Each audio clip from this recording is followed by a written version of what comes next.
Are you ready?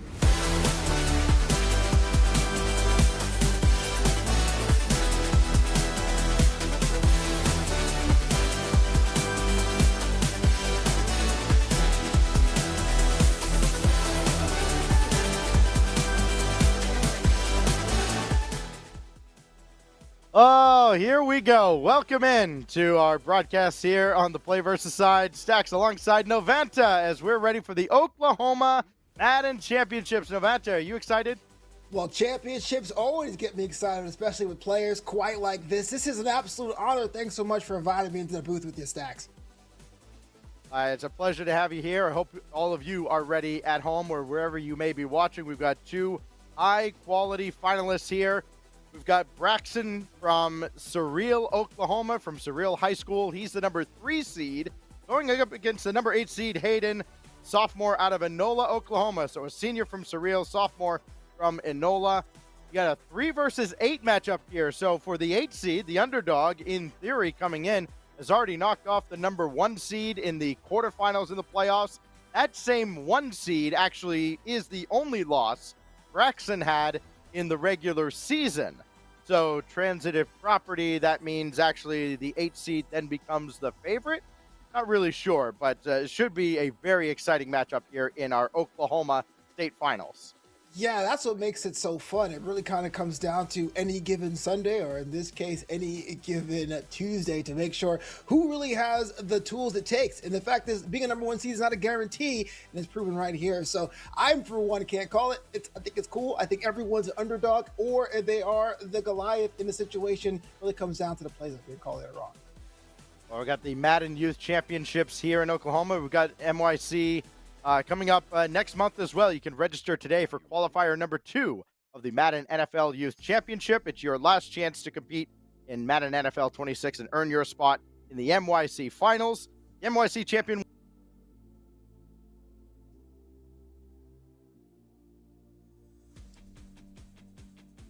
Well, yeah, absolutely, Stacks, and that is definitely a long road you got to travel if you want to make yourself an opportunity, but you can always create your problem we had yesterday where I just freeze for a moment and then I don't say anything and then I tell the minions over there to pedal faster on the bike and the electricity works again. So the qualifier number 2 for NYC kicks off on Friday, January 9th. Your last chance to compete in Madden NFL 26. We got our players just about ready to go here. You can go ahead and scan that QR code to register for the second qualifier and win a trip to the Super Bowl if you come out on top. Trip for 2 on the line there. State championship on the line here in Oklahoma. As, again, we've got the number 3 seed, Braxton from Surreal, a senior, getting his last ride. And this is this has been a process for him, Novanta, because the only time in the last few years when he's gotten into the playoffs, the only losses he's had has been to the eventual state champion. Twice to his own teammate, who then went on to win states. That same teammate that he beat in the semifinals to get here. So this is, by all accounts, Braxton's crowning moment. The only thing in his way is a young, scrappy sophomore out of Enola. I understand about destiny and what it means to finally get the big one and get the one on top. But you got to make sure, if you are Braxton, not to let that go to your head, right? The one challenge may seem easy compared to past challenges, but you don't want to take your hand off the ball, quite literally and figuratively. So imagine being able to take it home. Must be amazing. But he has a hard challenge today if he wants to make that a reality. Started off the season, did Braxton, playing Kansas City exclusively. He ran into a roadblock, an opponent who played the Eagles, beat him, and then kind of played a week on the Eagles, and then the benefit of playing his own teammates throughout most of the playoffs, didn't use the match assist, and that kind of makes it impossible to scout him. So we'll see if he goes back to the Chiefs, if the Eagles were kind of a one-time thing, or if he has kind of joined the meta train and in fact will have maybe an Eagles mirror. Yeah, it looks like production is saying that it might be an Eagles mirror match on the way coming out there, but it all comes down to tactics and how exactly you have to execute your tools. And I like the idea of changing teams during the midstream of the season. A lot of people don't do that. They say, hey, look, you have one pony run into the ground, but sometimes a fresh set of eyes or plays enough to unlock some things that may be holding you up from an actual input level. So I actually am a big fan of this today. And why wouldn't you play the Eagles? I mean, you know, if you can play the best team in the format, then you give yourself all the advantages you can get, right? You've got a dominant offensive line. You've got athletic playmakers. You have just a straight up advantage over playing anybody else. So 2 players of equal skill. You can imagine this really could go the distance. It is best of 3 here in the state finals. If you recall, last year, Madden regular season was best of 3. Then they swapped it this year. Regular season were all best of 1s. And, so then you see players, nobody in this league went undefeated. And I think just going to a single game, best of 1, kind of led to a lot of parity there because nobody was able to dominate with consistency over the much longer best of 3 series. And also, I'm sure coaches appreciated it because, let's face it, the biggest problem was lesser players were getting stomped by 40, but not just going next. They're like, oh no, I gotta play this out. I can't just quit the game. Like, no, please, let's go next. Let's get this match. Let's get this match done in 45 minutes as opposed to 2 hours. Right, you're just asking for mercy there. Looks like the players are in and ready to go, and yes, indeed, we have an Eagles mirror. You saw Prismatic on the left. That will be Braxton on the left. And Hayden. Oh yeah, kickoff is already underway. I can really feel the electricity here. We are ready to go. Be a little spotty as we kick things off. And a decent return out just short of the 30.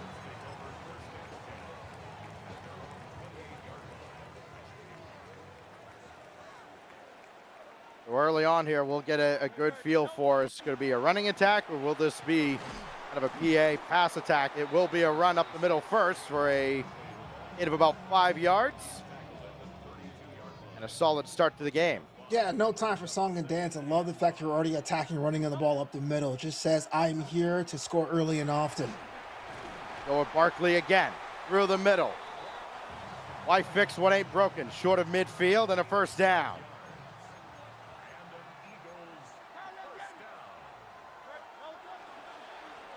Changing it up a lot. Back to the run. Nothing doing there. You go to the well one too many times, Novanta. You're bound to get stuffed eventually. Yeah, kind of understanding what you want to do is really switch it up, but I understand you want to go and see how far you can take your opponent to see if they understand what your players are going to be.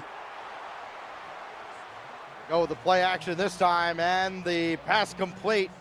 And just across the sticks, we got a first down, a new set of downs here. We continue to march down the field. Not much of resistance on the defensive side, and even though that stop does count, it makes you wonder whether or not they're still playing the same game.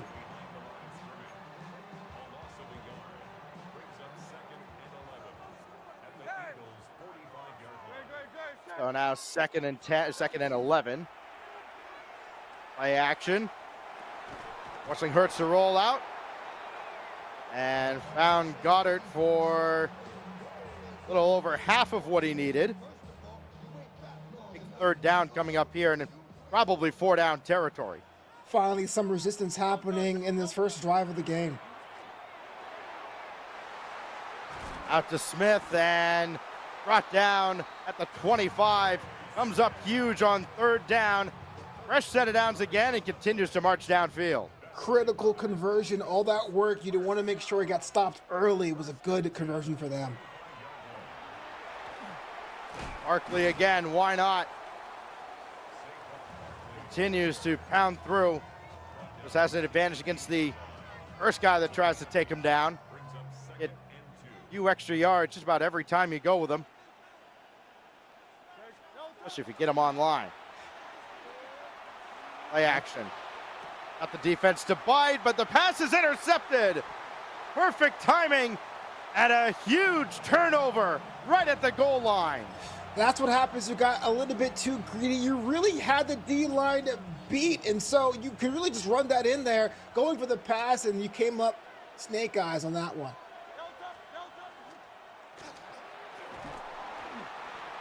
Oh, we just saw a steady dose of Saquon Barkley. Guess what? We're going to see another steady dose of Saquon Barkley, but eventually going to need Jalen Hurts to go to work. No conventional wisdom, run the ball down here. And just a short pass getting next to nothing.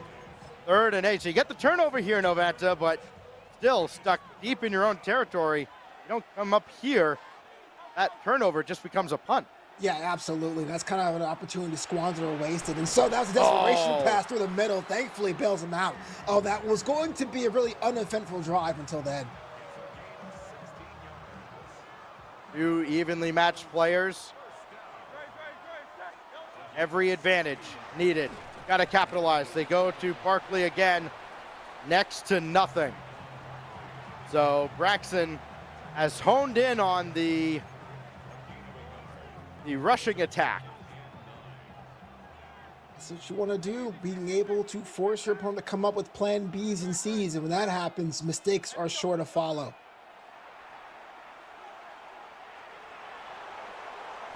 Oh, Hurts makes 2 miss, and now he'll just go into a slide just short of midfield.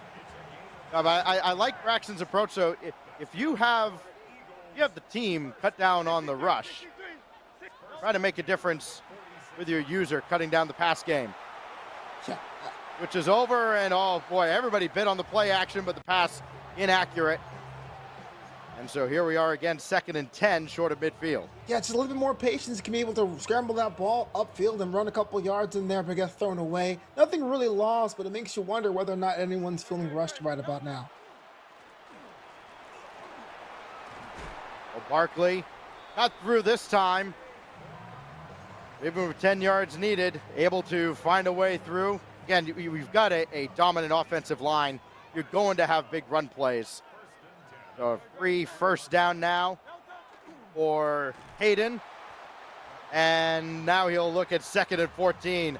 Stuffed as soon as he got the ball. That's kind of unfortunate. That's really unfortunate because it looked like he had options on either flank of that gridiron. Just had to go up the middle and pay dearly for it. Hurts will roll out, and he's going to take this himself. Big difference from how Braxton and Hayden run with Hurts. Hayden willing to roll him out and scramble for yardage. Braxton more of a stay in the pocket and use his arm. 1st and 10 now from the 20. Barkley cutting through, got 3 on that one.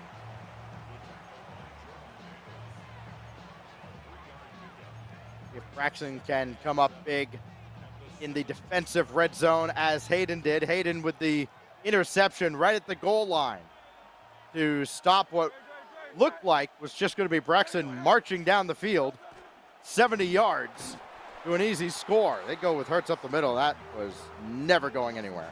One thing you realize, there's nothing how it was easy a couple plays ago just got paid back. It was a stop right on the line. Just like in real football, it gets even tougher here. We get to the end of the 1st quarter. No score between Hayden and Braxton here. Enola and Surreal doing battle. I mean, several hours apart, but only separated by just one really long drive up I-44 through Oklahoma up to the northeast into Cherokee territory. Here we go, the 2nd quarter. Still no score. 3rd and 6 from the 16-yard line. Really love a good And Hurts has a man over the middle. This is picked off in the end zone. And he will bring it out. Blankenship out to just short of the 20. And both teams have coughed it up in the red zone. And that right there was unfortunate. It looked like right over the middle would be the one place where there really wasn't a good option. And then they went the other way. You don't want to have too many opportunities of that. Oh, wow. Before he could even get the play action fake off. A loss of 4 on the sack. When you look at it and you just kind of scratch your head like, wait, you're supposed to have a good offensive line. What happened? Hey man, sometimes you get flustered, you get a little sweat on the buttons, and then things like that happen. Well, more like the tackles are good. The guards, maybe not so much. Short pass, only a gain of a yard here, and it sets up a long third down. Not due for lack of trying. It was a good play. Just got figured out a lot sooner than anyone would have anticipated, though. Well, this is a point where you're Braxton. You got to go to one of your bread and butter plays. 3rd and 13. Out to the right. Man. I need to go deep. No, he's going to scramble himself, get whatever yardage he can, and make this manageable if he wants to roll the dice. And it looks like he does. Just tries to use all that space and got caught a little early. I wonder if the punt's going to happen here. One of the things about having best of 3 Madden series, you could be a little bit more cavalier. And yes, it looks like they're going to throw this one away. Massive 4th down in the 2nd quarter. Hurts could take it himself. He will. And he's got the 1st down. Well, I stand corrected. I was going for it would be a bad idea, but if you get the 1st down, then, allow me to shut up a bit there, Stacks. Hey, listen, I come as conservative as they are when it comes to any kind of game. I absolutely punt it there, but then again, I would never be in this spot. Gain of 2 here. And listen, conventional wisdom generally in and online, why bother punting? Yeah, just go for it. Get a stop on the other side. Yeah, absolutely. Absolutely. Somebody might have kicked the cable. Yeah, I think somebody is kicked the cable. We'll get you back into the game as quickly as we can. Hey, you haven't missed anything if you're just joining us. Interceptions at the goal line in the end zone both ways, and huge 3rd downs deep in their own territory on both sides.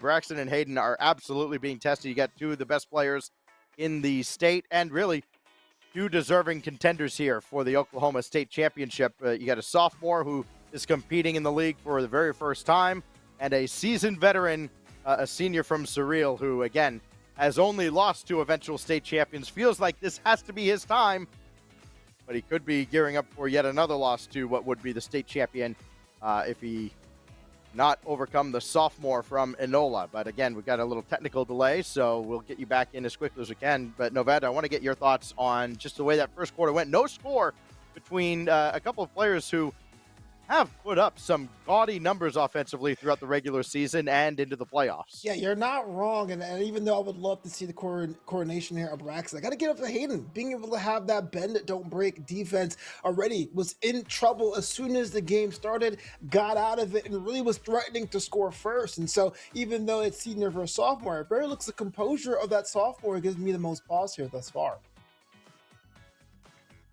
So as soon as we can get you back in, we will get you there. Of course, we're working with our partners on site at the Oklahoma State Championships. As we get a Philly mirror here in our state championship, and I guess that answers the question of like, okay, so what was Braxton going to do? He started the season with Kansas City. If you remember, I think last year, everybody was on the Kansas City train, and it was weird because like everybody was on the Kansas City train, but they were using like the Ravens playbook or something. I think it was like Eagles and Ravens playbooks. I saw a lot of Jets ones too. Yeah.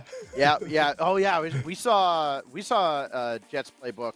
Granted, we had Madden players a few years back, but it seemed like there was a much more diverse field of playbooks. Then when we got to the playoffs, I'm sure. Well, we didn't get to the playoffs, but when you got into the playoffs, I'm sure you got to the people that were just kind of running the meta, and that's how it goes. But regular season Madden is very fun because you really have to be on your toes, and you get a wide variety of everything. Oh yeah, I mean, how many times have I done like casual tournaments or so someone with a Chargers or Dolphins playbook, and you're like, "What are you doing?" It's like, "I'm experimenting." And so, as games get more serious, we see a lot less of the selection there. Switching from such a different style from the Chiefs to the Philadelphia Eagles will be something that we'll note about, especially if it works out for someone like Braxton. But it's such a market change so late in the season. Maybe something that we don't.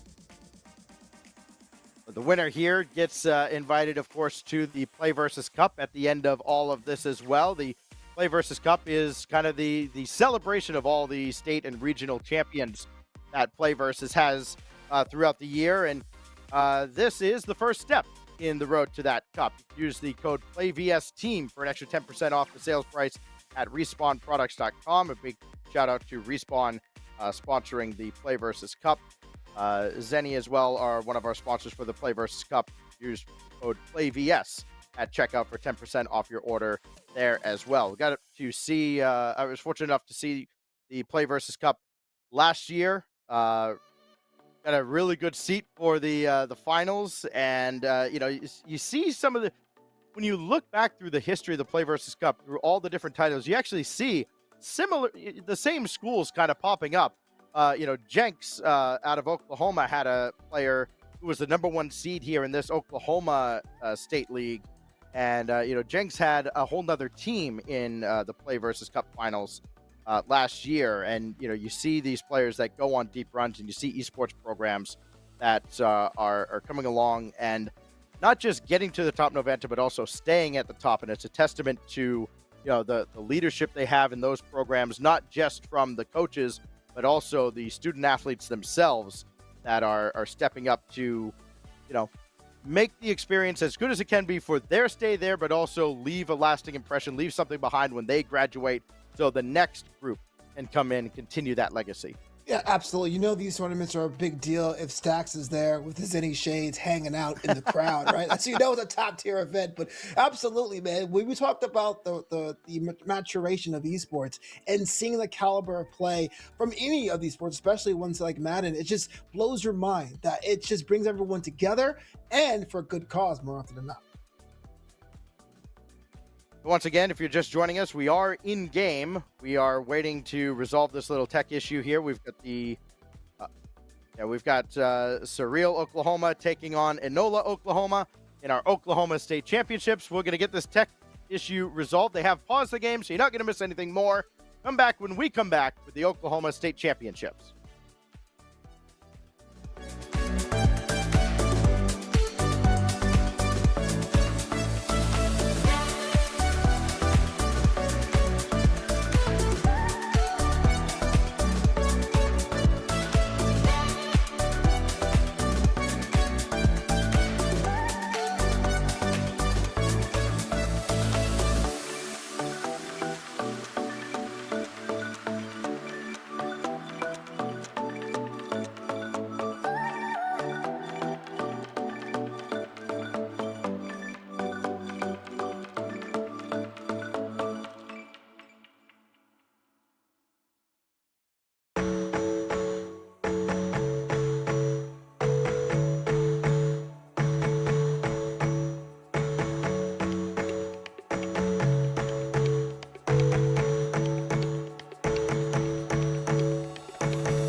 right, welcome back into the Oklahoma State Championships. We only missed one play, so we got 3rd and 2.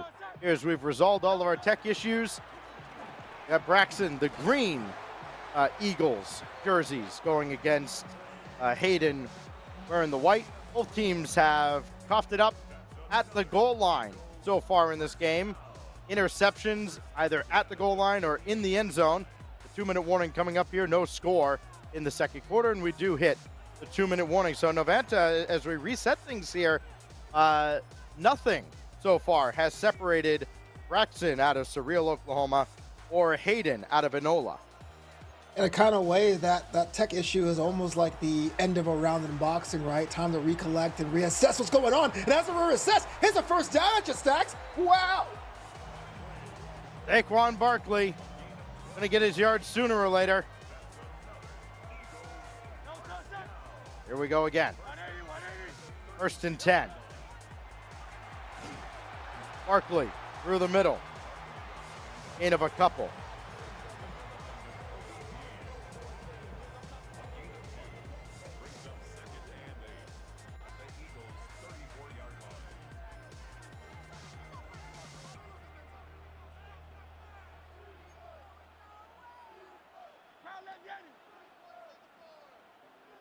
What we have here on 2nd and 8, just inside the 35.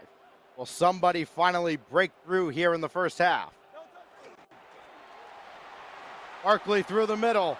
Nothing but green in front of him. Touchdown! Ask and you shall receive. Tensions are running high. I thought that play was never going to get off, but it did, and it was open sesame right down Broadway. Just like that, Saquon Barkley delivers the opening touchdown. And they go for 2 and get it. 8-0, the advantage at the death of the first half. Yeah, I'm all for first half conversions. Why not, right? 8-0. Already feeling the momentum going in strong for that second half. So now it's on to Hayden. Try and answer back, and he'll have to go 76 yards to do so. All 3 timeouts, exactly a minute. In normal conditions, that's child's play. For the state championship, on stage, in person, maybe not so much. They go to Barkley first. 8 of 3.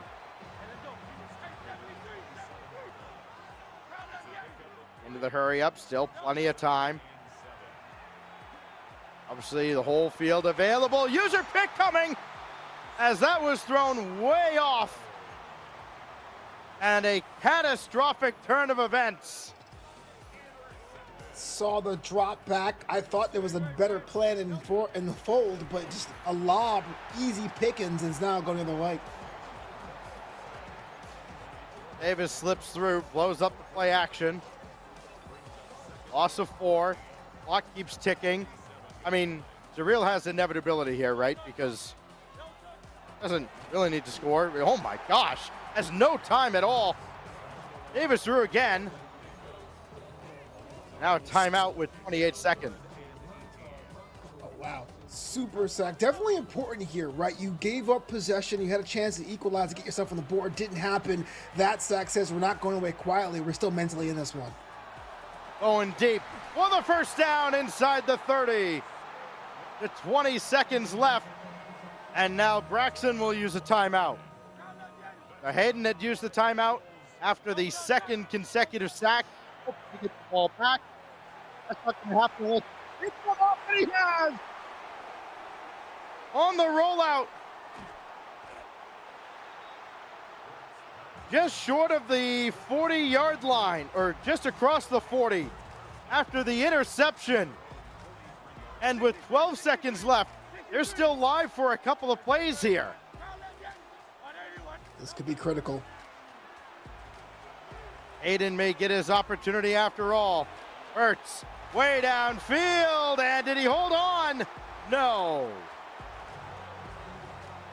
Wow, what an amazing turn of events. Yeah, he burned the timeout, thinking that he had caught that, and now I think Braxton's also going to use a timeout here. Change up his play. I think both players are operating under the assumption that ball was caught. Now, Braxton into the prevent. Just go over the middle, get what you can, and that's it. I think he might have been expecting Noventa a quick catch, quick tackle with 1 second left, burned the last time out, and a shorter throw to the end zone. That didn't happen though, and it's an 8-0 advantage in game 1 of this best of 3 for the Surreal Pirates, represented by Braxton. Well, that's exactly what happened. Here's a return. That's exactly what happened, Stacks. And in fact, going over it with an 8-point advantage, it had every time they slowed that down, but tried to go over the well once too often, got a little greedy, and it was kind of touch and go at the end of the first half. Let's see if cooler heads can prevail. Braxton needs to make sure they don't make mistakes quite like that. Hayden starts the second half with possession. So, I mean, ultimately, that turnover at midfield, you thought, okay, this could be disastrous if Braxton's able to score. He then doesn't, as Hurts he just got rid of that. But got rid of it before being pushed out to the crowd. Yeah. But the interception, not disastrous, because you do get the ball back to start the second half, and a chance still to answer Braxton's initial score, though not going to do it that way. Moving backwards 8 yards. Oh, man, massive hit right there. Just ruining chances to do anything with that drive. But I love the fact that it seemed to be a clear open lane. Offensive line may have to do laps come Monday. Yet another huge third down. Hurts has all day to throw and got about 8 of the 10 yards he needed. Hurried up now, 4th and 2. Unfortunately, one of the receivers has to run a 50-yard dash just to get back. What do you do on 4th down? You can go to Barkley here. They will. This time out of the backfield, throwing the ball to him, and Barkley, the receiver, gets across midfield for the first down. Kind of a conservative action there. I mean, could have done something a little bigger, but yes, making sure the short, secure passes is what you do to move those chains. Through the middle for a gain of 4. Flip it in, here we go again. D-line has not been able to get through to Hurts as much as they did in the first half, and a few more yards make this manageable. Right back into the hurry up. Hoping that the D is worn out just a little bit more than the O. Hurts will go again. Looking down over the center, and he's got him. Another first down. I was having a little bit of negative notes talking about Hayden's QB vision, but as I was going to write that down, finding in traffic a chance to move the chains is also great for them. Barkley right through the middle for 7 more yards.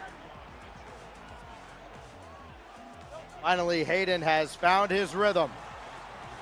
Flag down on this play, which I imagine is just going to be offsides. It is. You decline that, and you take the touchdown. Going for 2 here, looking to tie this game up here midway through the third.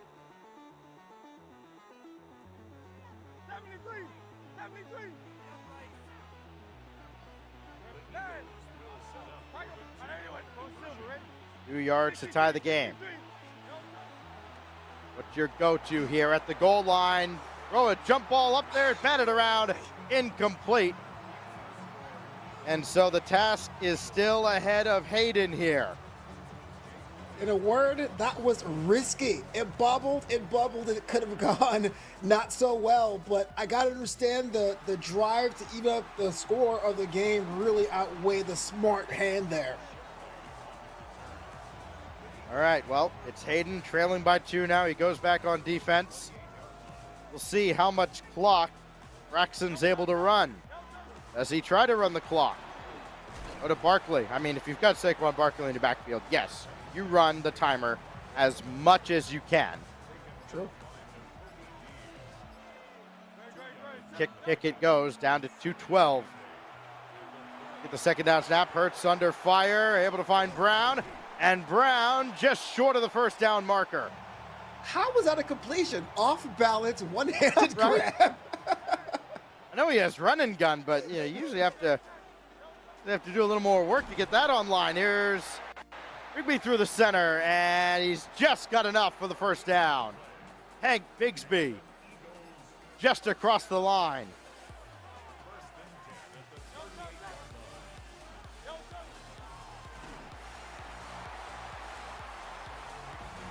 Nothing doing here on first down.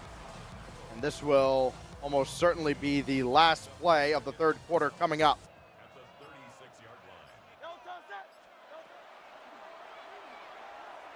As long as he catches it, which he does. It's Goddard. And taken down at the 40. Another huge gain. That'll bring us to the end of the third quarter, Noventa. 1 quarter away for Braxton Hughes to take a 1-0 lead in this best of 3. You know, just as we were about to say that, Braxton had their first offensive run absolutely stifled. Coming out of absolutely nowhere, getting that first down may put a bit of a mental strain on Hayden, who's now fighting from underneath. 5 minutes. And realistically, a lot less than that. Nothing on first down. Just a gain of a yard.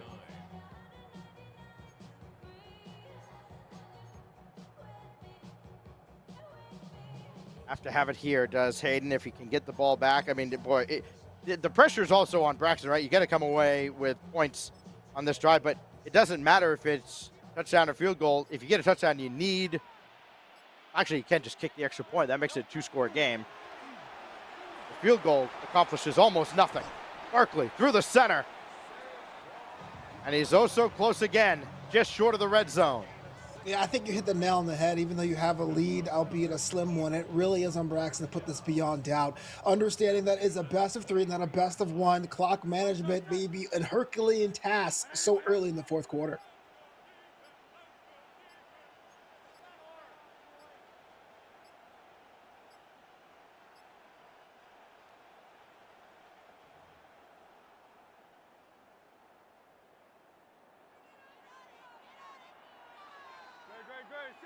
First and 10 from the 23.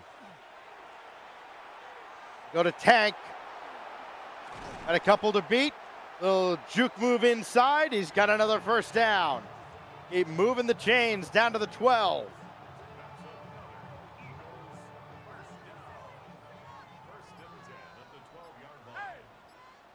Again, you score the touchdown here. Extra point just about puts it out of reach, barring a miracle. Stranger things have happened in this game. Stranger things. One more play here before the 2-minute warning if the clock keeps rolling. It's Bigsby again, wrapped up at the ankles. And we'll go to the 2-minute warning with Braxton leading Hayden just by 2. Knocking at the doorstep, but still a long 8 yards to go to the end zone to try and put this game away. Yeah, understanding going right or up the middle is not working for you. I'll expect something from a different angle on the approach moving forward. Talk about bread and butter plays. This is one where Braxton needs to break it out right here. Setting up his roots. Quick toss. Oh, it was added down. Quick read. And now, I mean, a field goal at least means you can't lose on a field goal, but if you don't get into the end zone here, all Hayden needs to do is march down to about the 40 and give himself a shot. Huge on 4th and 6 from the 8. O-line has to hold. Hurts under fire, and they get the sack. Ay, ay, ay, ay, ay. Whether or not you thought that last play before that was worthy of pass interference or not, that field goal would have been massive. And it was a shame it ended up the way it did. Hurts has some room to run and gets out of bounds after a gain of 4. Aiden, the sophomore, first time in the league, trying to take down the senior who's seen it all in the playoffs. Maybe watching game 1 get away from him. That throw goes right into his lineman. So a bad break there. Oh man, there are handoffs and there are handoffs. Yeah, 3rd and 6. Users covered the center, but not there. Calcaterra to the 42-yard line. Braxton had to pick one.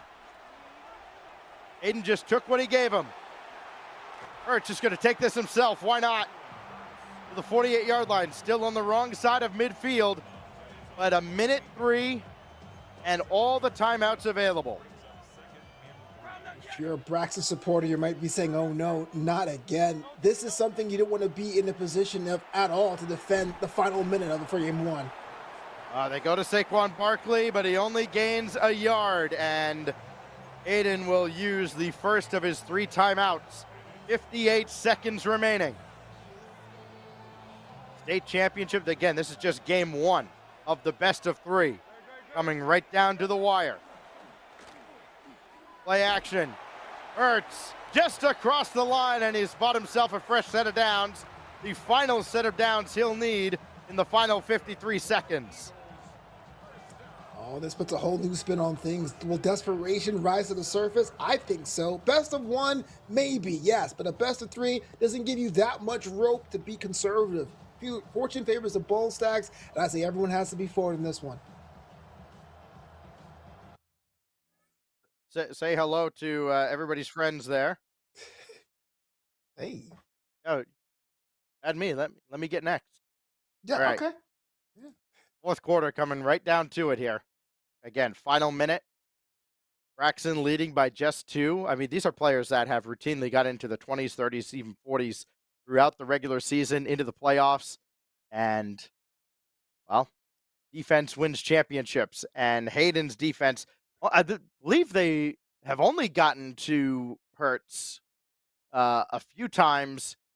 And, of course, the big sack right at the end on Braxton's last play, going forward on 4th down by the end zone. What a huge moment in this championship.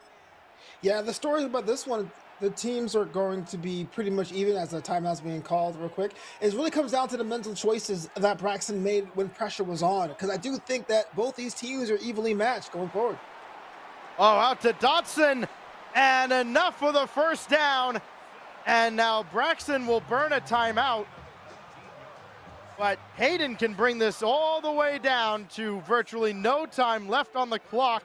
I mean, ultimately, he could take a knee here and just kick a field goal. We'll go with Barkley, and yeah, I mean, go for the hit stick if you can. Try and force the ball out. Does have a timeout.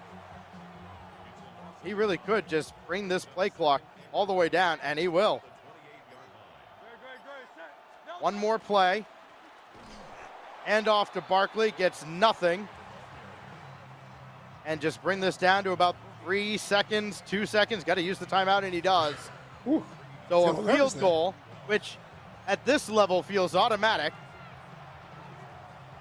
But a field goal to win game 1 of the state championship. Kick is up, has plenty of leg, right between the eyes. And Hayden from Enola, Oklahoma has game 1 of this best of 3. 9-8, an offensive barn burner, Stacks, if there ever was one. But look, a win's a win's a win. And ultimately, it really was Hayden's bend, don't break defense, come up by using some opportune moments to make sure they got game 1 in hand. And this is something that I could have predicted the way it happened here today. Wow.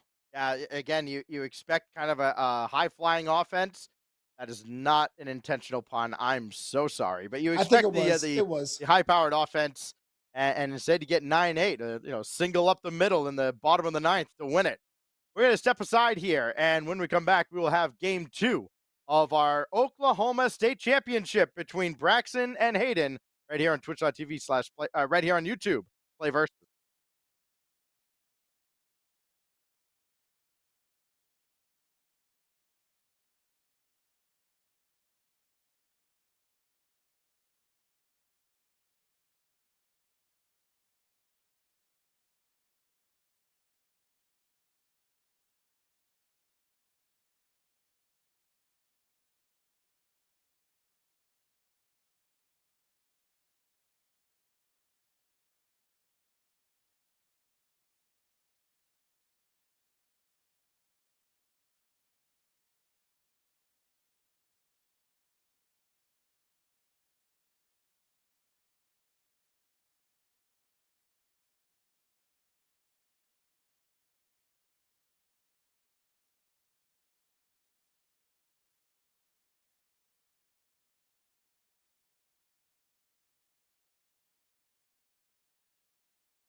All right, welcome back to the Oklahoma State Championships over here on YouTube. Stacks alongside Novanta.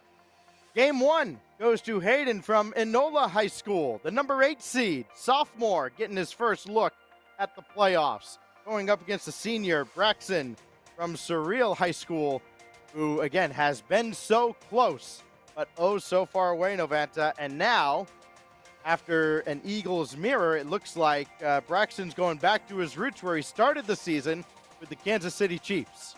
Yeah, that's not a good sign on the surface, but I understand it, right? You go what worked for you, what brought you to the dance. It was that Chiefs player personnel. Why not do that? You have no other options. You drop this game, it's over for you. So why not be bold in this moment? Sticking with the same playbooks, but yes, the different personnel of the Chiefs. So, great. You can actually refer to one team as the Eagles this time around and not just go, yeah, my money's on the Eagles, obviously. Here we go. Game two.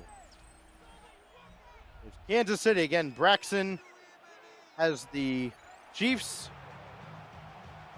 And, of course, why not Hayden, who has only played the Eagles all year long.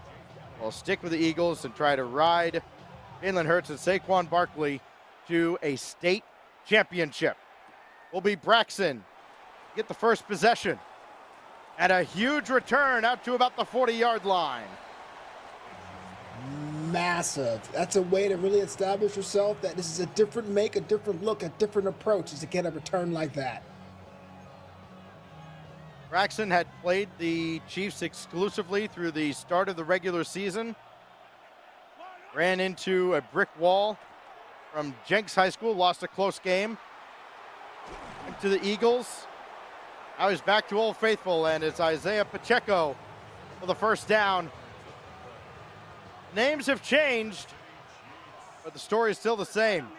Pounded on the ground, get all those yardage, and when they start to come up, beat them over the top. Another first down.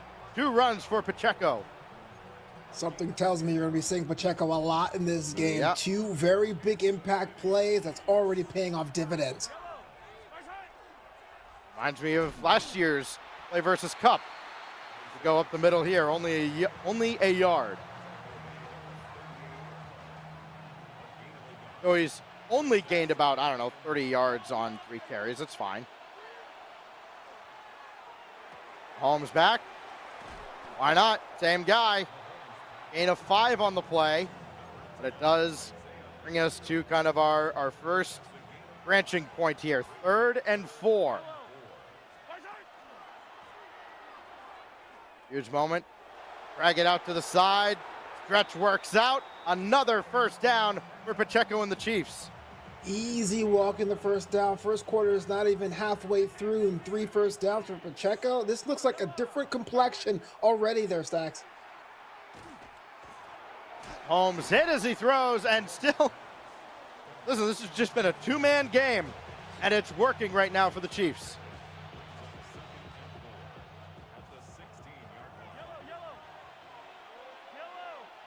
And this is game 2 of our state championship.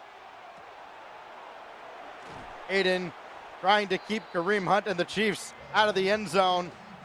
And another first down finally going to somebody else. As Braxton continues to march down the field. 1st and goal, and that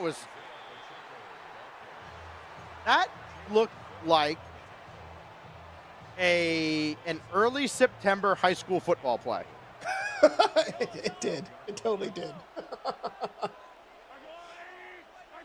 right, well, that happened, and Holmes bounced into his running back again, but a scramble this time, and knocked out of bounds at the 2-yard line.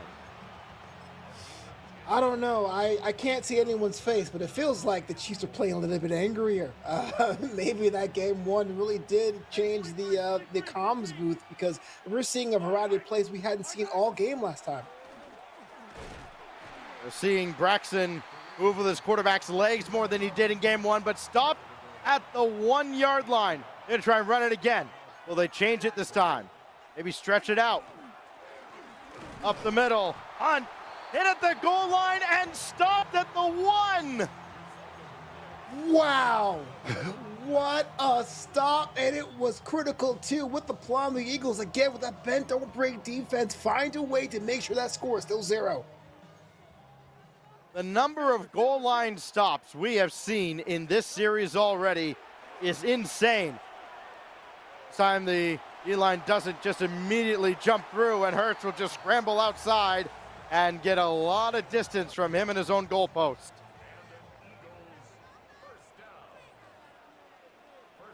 One thing we would be worried about in the Eagles' mirror is Davis blasting right through the O-line.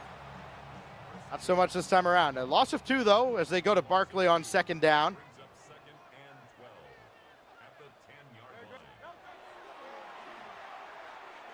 Jalen Hurts back and tried to find Dallas Goedert. That got knocked aside. And now, similarly to game 1, Novanta, huge 3rd and long. Yeah, it was a good play just to keep the head on the ball, but this is a critical play for them. To roll out. They kept him contained by going deep to Saquon Barkley. And they couldn't get the user tackle either, so he gets a few extra yards out short of midfield. My hand was in my heart, and my heart was in my throat. I didn't think that was going to be caught, or maybe not caught by an Eagle, but it was. Saquon Barkley, a magician out there. Couple yards gained on 1st down as Aiden has some new life here on this drive, and that pass, you can't take it back. You just have to have a short-term memory and go, all right, need another big one on 3rd down.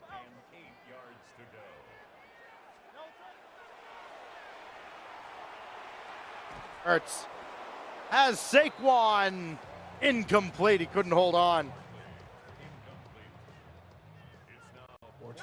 Unfortunate. It was a good play. Thought they had the hand on it, but again, just did not hold on to it. Started to scramble, realized he had Barkley wide open over the middle. Stop, throw. We got a 1st down. Down to the 36-yard line. So it's Hayden, the first to convert on 4th down. And trying to make his way through the middle, and just sit there. Absolutely. I have not seen that happen a lot. I think his controller got unplugged. Okay, that would make a lot more sense because Jalen Hurts with the most slowest 360 turn I've seen in history. That is so unfortunate, though. I mean, you're running right. I wonder if he saw that. If he saw maybe the controller, his opponent, because they're in person. If you can see your opponent have a controller issue, you just run right at the user. He's not going to touch you. Right. That's the only explanation, because otherwise, why are you running right at the user linebacker that's right in the middle? Hey, if it's a controller issue, I'm sorry. And if it's not, I would pretend that I did have one. You know what I mean? Very cruel that it has come down to that, but it is the end of the 1st quarter. He had just a half second between the game and play clock. We end the 1st quarter the same way we did in the 1st game, Novanta. No score between Braxton out of Surreal and Hayden representing Enola. I've read that script before, no score after 1, and then all of a sudden you got things on the board. But the one thing I do like in this game, a little bit better than the 1st game, is that both teams are willing to try to draw out the defense and see what their plan B and C's can be. And that's in the end zone there, Stacks. Dallas Goedert wide open. Braxton scored first in game 1. Hayden marches down after a goal line stop on 4th down and goes 99 yards, finding Dallas Goedert at the end. And maybe very different from the 1st game where Braxton went for 2 after his first touchdown, his only touchdown. Hayden will just take the point. One of the many differences in philosophies, right, Novanta? You've got Hayden kicking the extra point where Braxton had gone for 2. You've seen Braxton in game 1 didn't roll out as much with Jalen Hurts, starting to use Mahomes' legs a little bit more, where Hayden, it's almost like his first instinct is to just take Jalen Hurts outside and create. I'm with you 100%. And that play to Goddard seemed almost unbothered the way it in there. One of the things when you play high level Madden after tournament play is that the ones that try to get too antsy, I say be bold, but too bold on play calls and a bit too aggressive, they end up putting themselves in positions where they can't recover. And so those small ball plays end up really being the advantage. Deep down the field to Isaiah Pacheco. A massive gain on the first play that Braxton gets to run in the second quarter.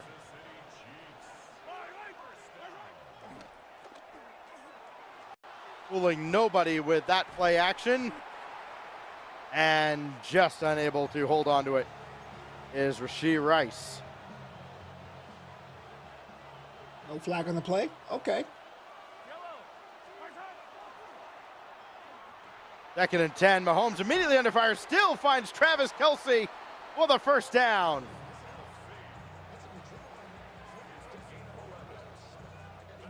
Wow. Thought he was just about dead to rights.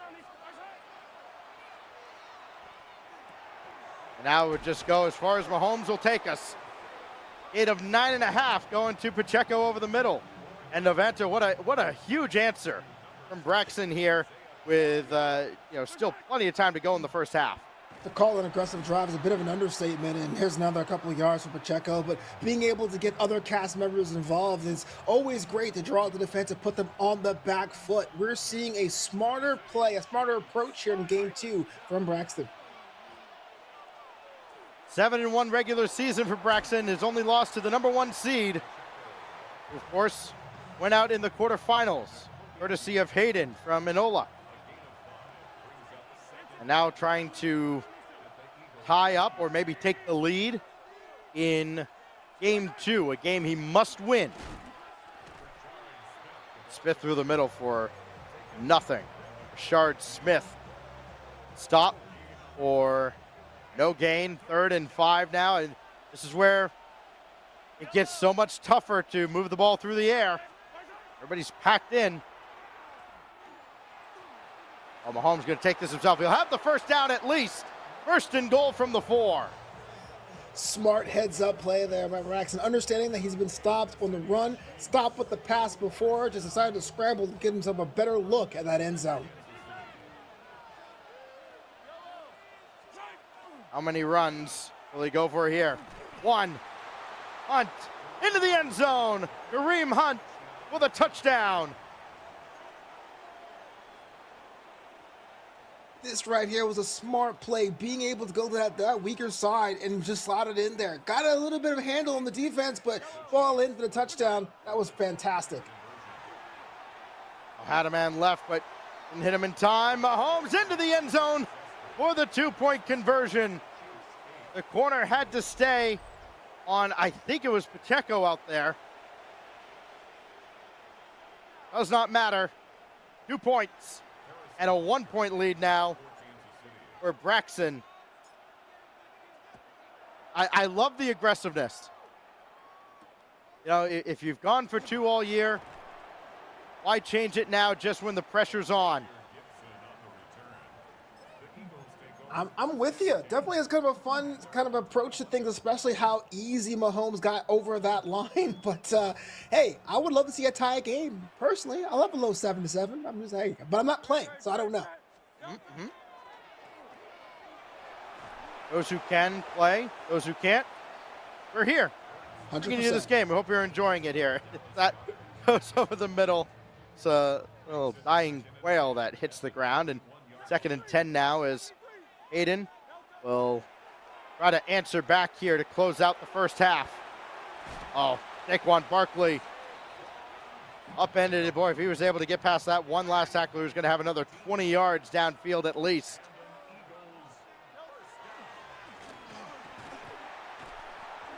Barkley over the middle or through the middle, and 3 more yards. More time off the clock, and that should take us down the 2-minute warning. I've never seen a first half almost feel like a quarter 4, especially if you're Hayden to get on that board.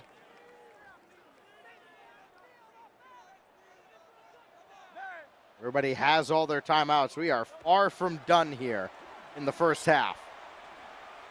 Hurts Able to scramble and even falls forward for about 4 more yards after getting hit well across midfield to the 46.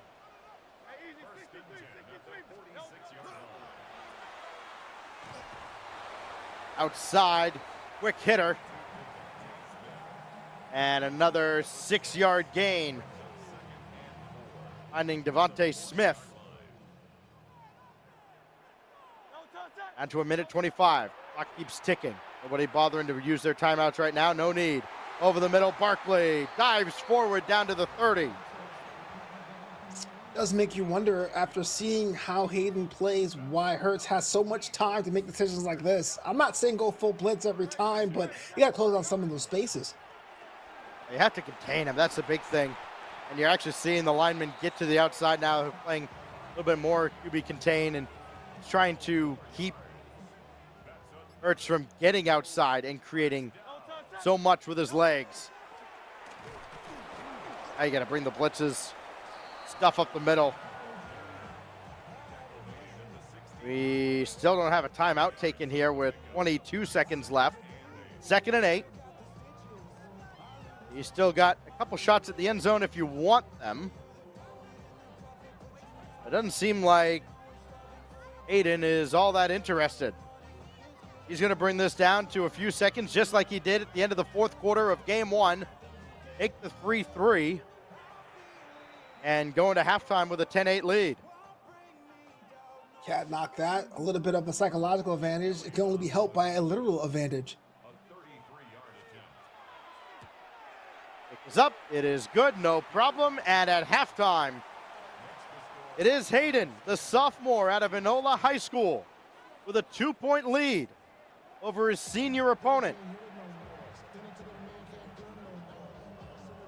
Makes you wonder there who has more pressure going into the second half. We all talked about what Braxton has to do to get that win, but if you're Hayden right now, a slim lead is almost no lead going so deep into this series. They have to convert here. Of course, you get the field goal. Now you start the second half with possession.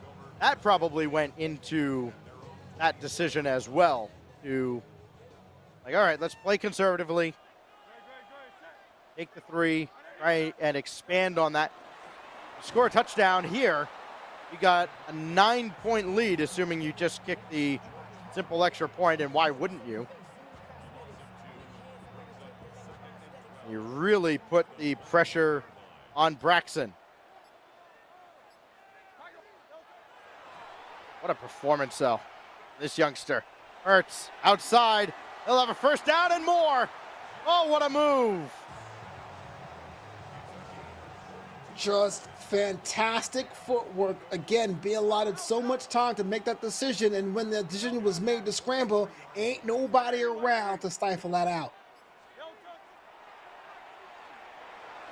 The defense bit on the fake. Now it goes to Saquon anyways. There's 1. There's 2. Oh, my goodness. Jukes the Chiefs out of their shoes for the first down. Clip-worthy, highlight-worthy, classic display of composure and knowing how to input. Now they go to Barkley, but he is chased down immediately.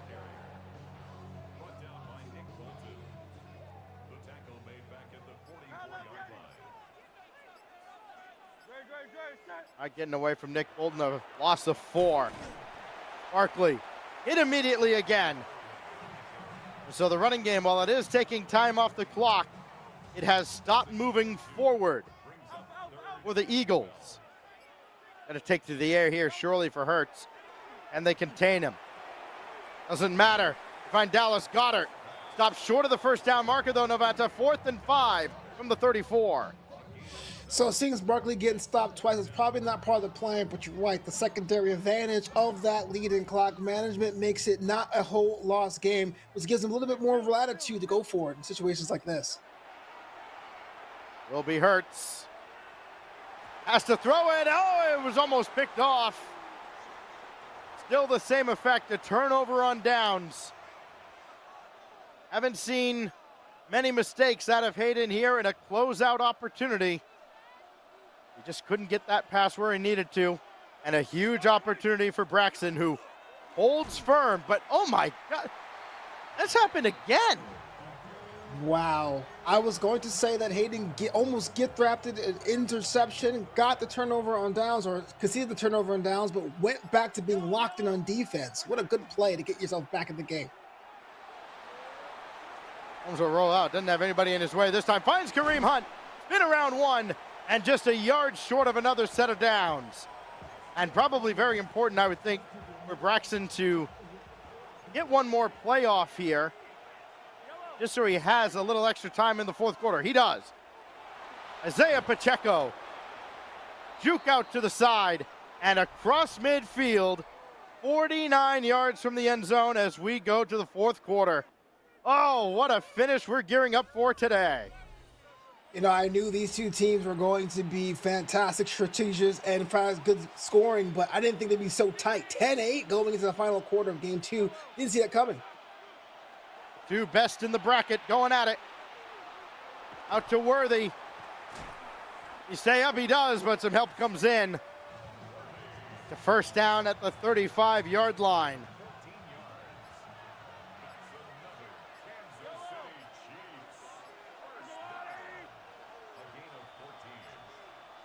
Game that Braxton must win to force a third game. And it's looking good for him. Pacheco breaks free.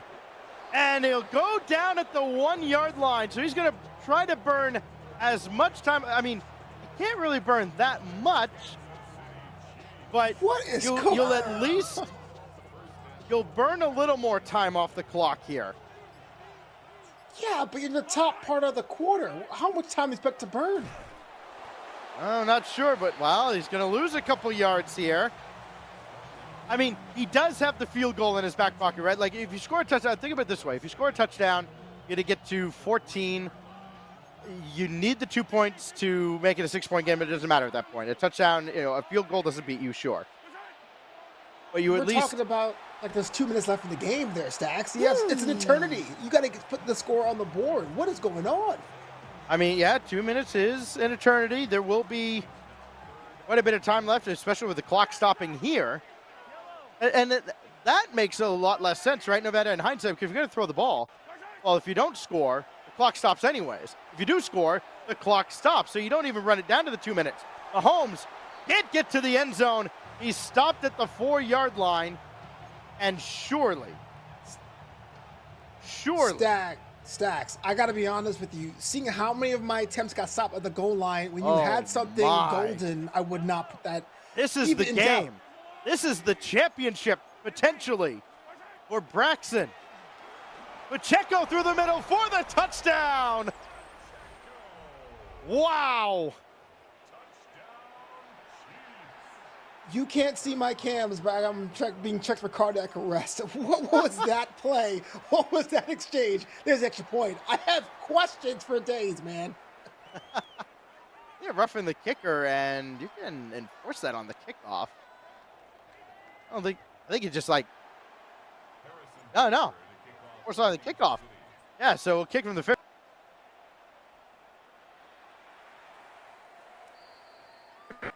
Oh, yeah, so here's a return here going forward now with an opportunity for a lifetime. Everyone talked about what it takes to walk around to win that series if you're Braxton. Here we go, Noventa. 65 yards, needing a touchdown. Start with Barkley. Spin move goes nowhere. And a gain of 4 might bring us to the 2-minute warning. No, he wants to get one more play off.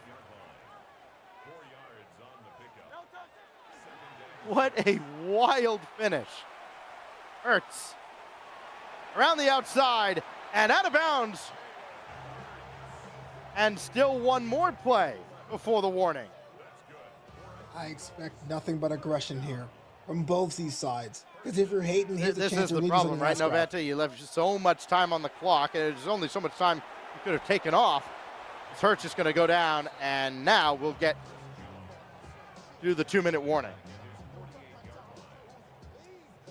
15-10. Braxton holding on, but he's got to come up with the stop of his life to force game 3. Quickly out to Dotson. Spin move. Oh, but he got tangled up in his own blocker. Tangled up on A.J. Brown and just could not break free. 3rd and 2. Hurts again. Quick hitter out to Smith. Devontae Smith inside the 25. Almost had a butt fumble situation. Recovered nicely and moved things down. This could be the last drive of the game. Be the last drive of the championship as well. Barkley just across the 11 for the first down. Well, now the clock management is kind of a double-edged sword, down to 30 seconds. Hayden needs a touchdown. Hurts through the middle, just going to a slide at the 5-yard line. Oh man, 20 seconds going. Again, no timeouts are being called. Maybe he's so confident he's gonna get this one done. And timeout should be called here. Yes, finally. 13 seconds, still enough time for 2 plays. Like, listen, you can get a first down without a touchdown, but these plays are all going to be very quick. You've got 3 plays left here in this game. Hurts, maybe 2 plays left. Oh, he's found A.J. Brown. Touchdown, Philly. Goodness. What a play right down the middle, and that could be a game breaker if I ever saw one there, Stacks. The touchdown with 9 seconds left could be the state championship for Hayden. To the end zone, incomplete. They don't get the 2. So you've got, fair catch the kickoff, surely. You don't need any more time coming off the clock. This just goes into the end zone. All right. Get to the 35-yard line then. Just got to get in field goal range. Realistically, 2 shots at it. Now just 1. Got him way downfield. 2 on 1. Knocked down and no time left. Hayden Bell, the sophomore from Enola High School, has won the Oklahoma championship. Congratulations to Hayden. It really was a test of wits and found a way to win when the back was against the wall. But I don't know about you, but the thing we'll be talking about was that Pacheco running goal that really wasn't. Being able to take a dive right in front of the 1-yard line really changed this game and turned it on its head there, Stacks. It did. It took so much time off the clock. It was a gambit. You could see what Braxton was thinking. Trying to leave as little time as possible, and it almost worked out. He gave himself a chance with 1 stop to force game 3. When you look at how it all played out in hindsight, right? Hayden goes down and scores anyways, and you imagine he'd probably be able to take, if he wasn't under the gun, take as much time as he wanted getting that touchdown. So you appreciate the heads-up play a little bit more. While it looked weird in the moment, Novanta, I feel like that was his only chance to give himself a shot at the end to kind of cover all the possibilities. Yeah, and I get that idea, and I thought it was great. Congratulations to both these players, because we saw a level of strategy that it was just blows my mind how they were able to work that. But Hayden, understanding what was on the plate, what was his need to go ahead and go forth with a nice selection of running plays. Of course, Jalen Hurts was untouchable in the pocket, really was a difference maker. But what we saw today was some high-class football, and I can tell you one thing, man, that's just a sign of what Oklahoma has. I can't wait to see this again in future seasons. There's also plenty more coming throughout the day here. With the Oklahoma State Championships in about an hour or so. We will have our Super Smash Bros. Ultimate State Championship coming up. Oh, boy, that's going to be a lot of fun. Again, the Smash Finals are always super exciting. And if this is any indication of how the day is going to go down there in Oklahoma, then keep it tuned in here. Keep it locked in here with our Play versus State Championships out of Oklahoma, because you are going to be in for a treat. Once again, Hayden, the sophomore from Enola, Oklahoma, the number 8 seed. The Cinderella story goes all the way through to the Oklahoma State Championships, and Enola claims championship number 1 on the day in OK. That's going to do it for us here for Novanta and all of our friends in production behind the scenes. Stacks, wishing you A good morning, good afternoon, wherever you may be joining us. Come back in an hour. Catch the Smash Finals right here on YouTube.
Are you ready?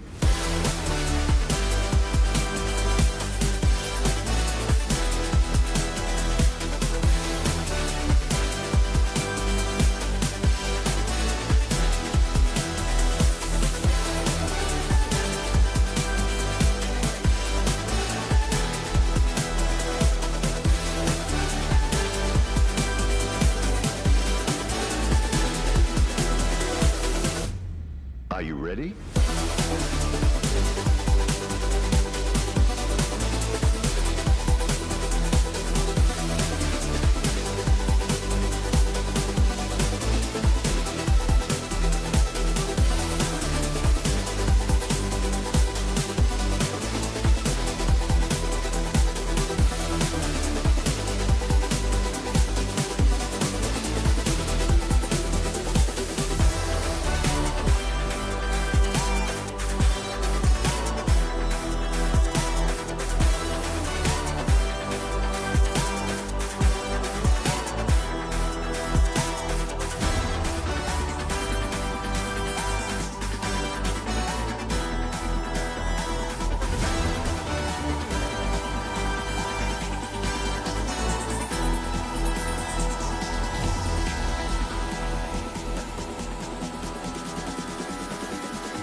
Are you ready?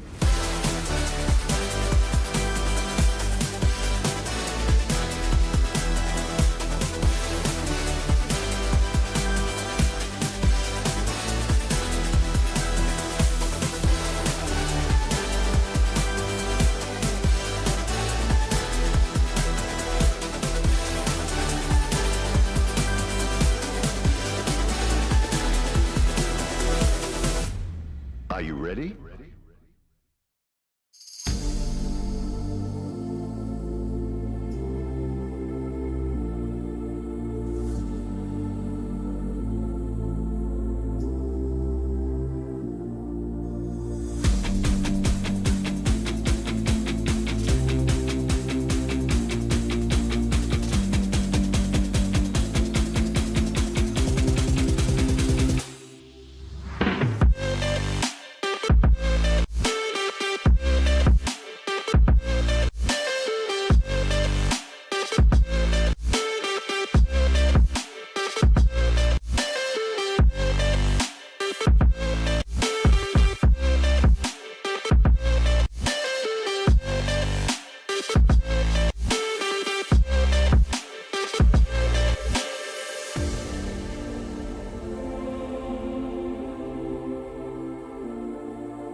Are you ready?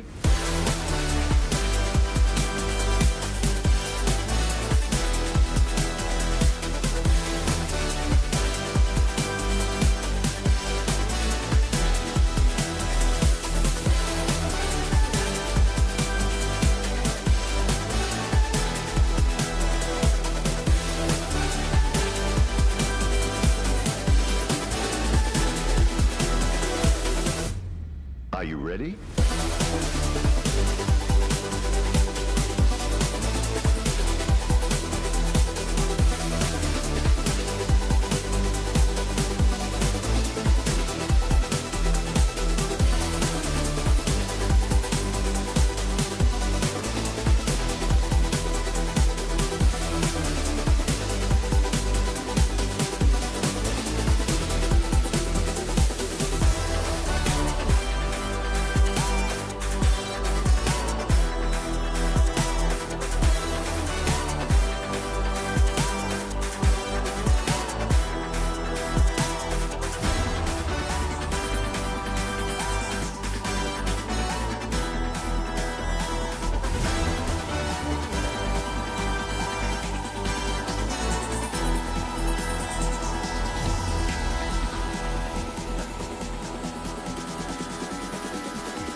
Are you ready?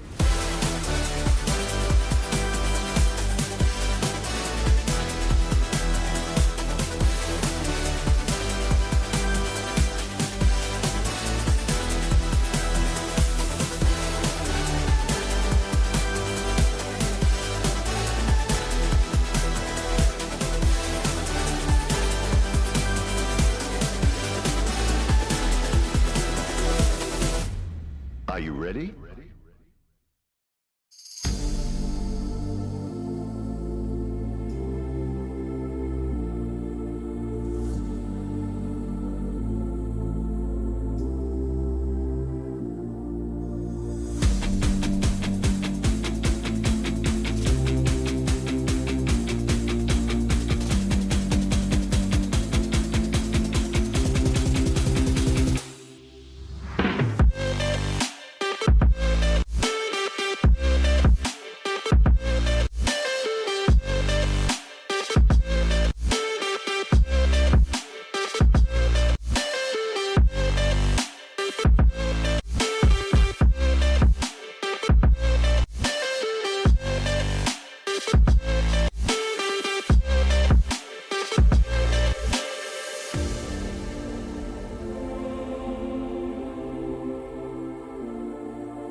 What's going on, everybody? This is Sai, being joined by the one, the only Seb Dot, and we are here to give you some more OSSAA Smash action. We are here with the finals for SSBU. Seb Dot, how are you feeling today? I'm feeling great. We got to cast a main Smash not too long ago. That was a banger.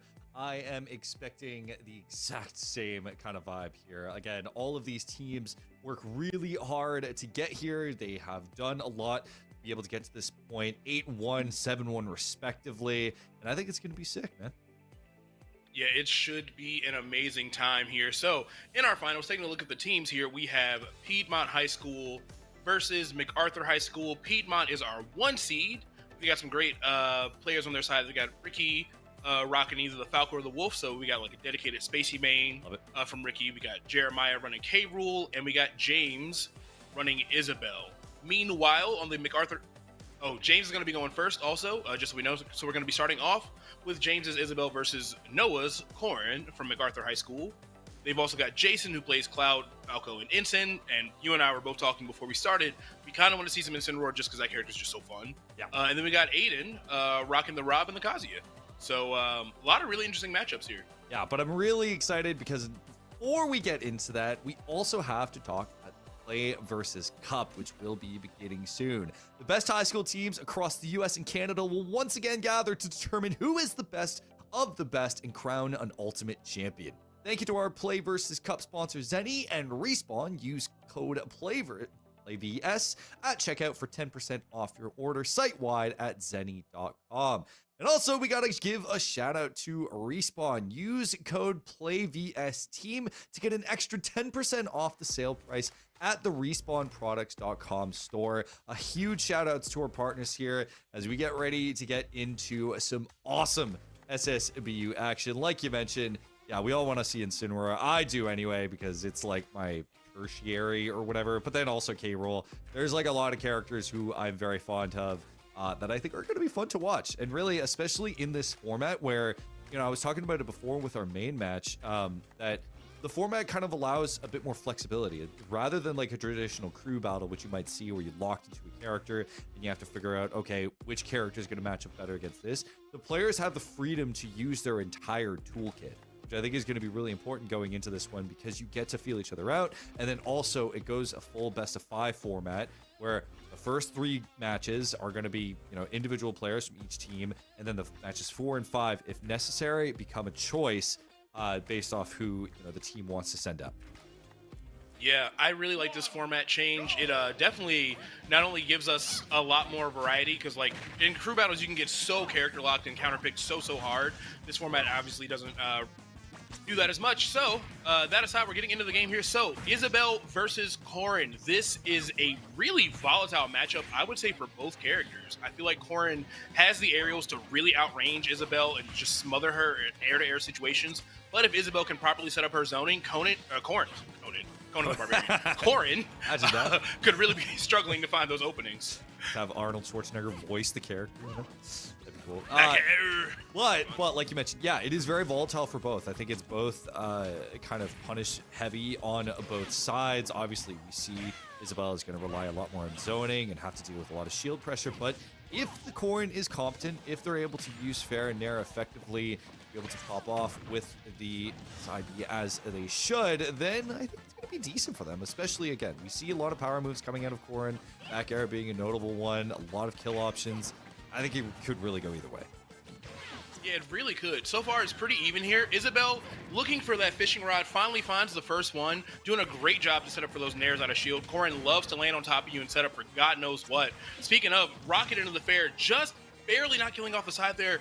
It's really, really important for James to get this first stock because God help you get a hit with Corin's up air, especially with this much rage. And before I could even finish the sentence, that's how Noah's going to take the first stock. Falling up air again, followed up by an up throw as well. We'll take the first stock respectively, and we are back to a tide. I'm liking how the neutral's being played right now, though. Isabel having to deal with a lot of pressure, and Corin trying to use a bit more of a rushdown approach, but not too aggressive where I think they're going in a bit haphazardly. This is Isabel going to be able to get Corin off, but not going to be able to net anything.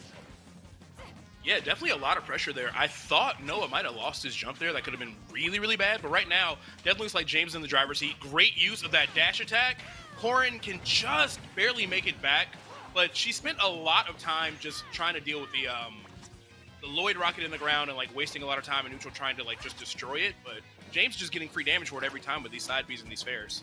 Oh, jab one, just trying to force a panic situation. Still alive here, but things are definitely going up on James's side. I think James is actually doing fantastic with the spacing on this. I mean, especially with the hitboxes that Noah can throw out with Corin. It takes a lot of skill to be able to practice that patience and be able to avoid every single hitbox being thrown, as is the challenge with many sorties in this game. But being able to do that and then also focus on your zone and be able to hit targets with what you need to is still very dangerous for Noah here. However, tries to go for the falling side B off of platform, tries to even go for the falling fair again, but still not enough damage.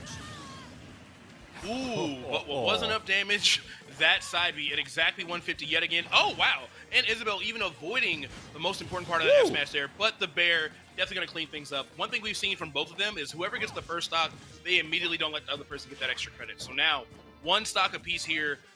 Really even stuff. I think it's just going to continue going in James's favor if James can stay out of side B and fair range and just kind of control the pacing and make things slower. But if Noah can start getting those openings, especially these low percents, we just saw an attempt with that falling neutral air, start setting up some of those up air ladders, it could get rough. And here we go. 64% already on James. Using falling nairs, I think it's going to be huge.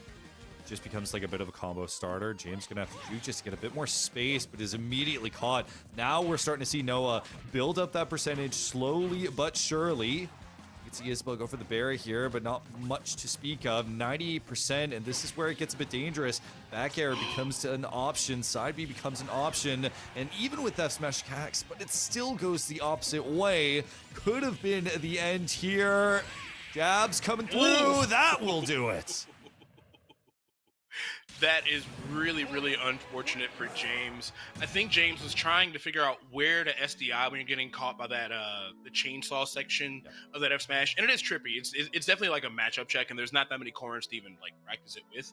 But the first time kind of got out of it. Second time it got a little more dangerous. That last one was full send, maximum charge. Yep. Nothing Isabel could do. There is stun locked forever. You can't do much. Yeah, it was a well played match though. I think on both sides. I really was impressed at how much Isabel was dealing with the pressure. I think eventually you saw Noah get a bit more of a read as far as Isabel's movement, and especially spacing was a big factor. I think Noah was struggling with spacing, was able to get some notable stocks early on, especially with the falling up airs and falling neutrals, but it didn't really lead much as far as too many power hits until that latter half. Noah realized, oh yeah, I got a pretty good S smash here. I can actually do that. Okay, and then eventually was able to get on the. Yeah, it really was a very, very slow-paced match at the beginning because Noah's like, all right, maybe I should focus on down tilting these Lloyd rockets, but then was getting punished for it. Or, okay, maybe I'll land on it with neutral air. But once she finally started to figure out, okay, these are the patterns, this is what you typically are trying to keep me out with, and as soon as Corin gets like a little bit of momentum, that character just gets so dangerous. We've seen it time and time again with players like Shattuck and Neo that just find that first opening and then just like blender you for 60, 70, 80%. So it's definitely going to be quite the battle for James to kind of like not only continue to keep Corin out, but mix up the ways in which you're keeping Corin out.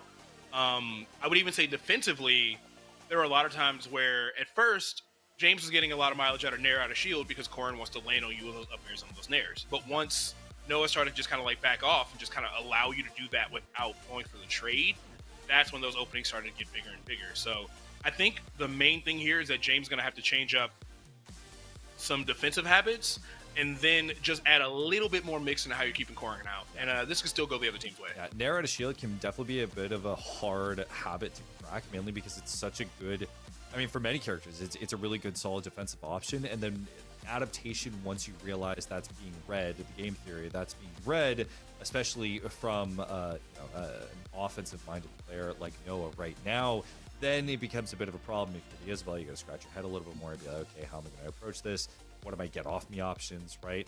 I think it's going to be an interesting mix-up in terms of spacing. I think that's where we're going to see it, how both of these players play in neutral. Remember, this is a best-of-3, so if Noah takes this, then that will be it for the set, and we'll move on to the next player. But I'm excited to see what they're kind of going to be able to do for this one. I am curious. I believe we're sticking with Isabel on this one, so we're going to go and try for the run back, see if Isabel can make it work. Yeah, James going to stick to their guns here, but Noah actually going to switch to Ike instead of Corrin, which is pretty interesting. I feel like if you win, a lot of the biggest openings I've seen were from like those falling nairs and up airs, but Ike has a way bigger hitbox on both of those. I don't think Ike is as good as racking up damage as Corrin, but will definitely be killing Isabel even faster than Corrin, and with bigger hitboxes to like contest. So again, James going to have to really be consistent about those retreating fairs and bears to make absolutely sure that Ike isn't getting in, because Nair just really covers so much of the screen so fast. But let's cut into this match here. We're going to be going to PS2. Very, very good Ike stage, by the way. Honestly, if I'm James and they're going Ike, we are not going to PS2. Yeah, let's see if James can figure things out for the second game. It is interesting. I like you mentioned with the options, as far as like Ike, I'm wondering, do you think it's just to cover more ground on stage, especially with a stage like PS2, where you can get across the stage quite quickly? You have a lot of power hits to be able to send much more horizontally as well, especially like, I don't think it's a coincidence. You're also getting another character that gets a lot of mileage off Nair.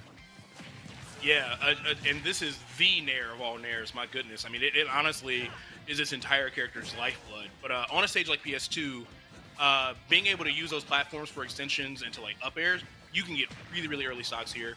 Another thing I've been seeing too is because Noah's playing just sorties, Isabel's recovery has been kind of a detriment, because those arrows are getting extended on the balloons and even more active hitboxes are happening because of it. So it's going to be a tough one for Isabel here. Yeah. Now, pretty good amount of damage here. It's still, 112, but got to really, really play careful not to get hit with those low percent combos, because Ike can just really wreck you on the stage. Yeah, especially though, I think if James can pace out decently, at least get good reads on the recoveries, which is where, you'll see Ike be a bit more linear in his recoveries, and I think that's where Isabel can use most of the punish. However, if Noah can continue with these down airs and still with these get off me up Bs, might not matter, as the up throw will come through. Yeah, definitely needed that side B. He wanted a back air earlier off that whiffed up B, just missed basic. The hitbox on it is really, really generous. But speaking of generous, low percent combos leading to 84%. The balloons almost extended that neutral B. That could have been a disaster for James. That could have been rough. But I like the way James backed off there. Didn't want to overcommit in that combo and trade. So taking your damage and just going to reset to neutral makes a lot of sense to me. Get as much mileage off the side B. Isabel, and then again, trying to just roll for the up tilt, get some aerial action going.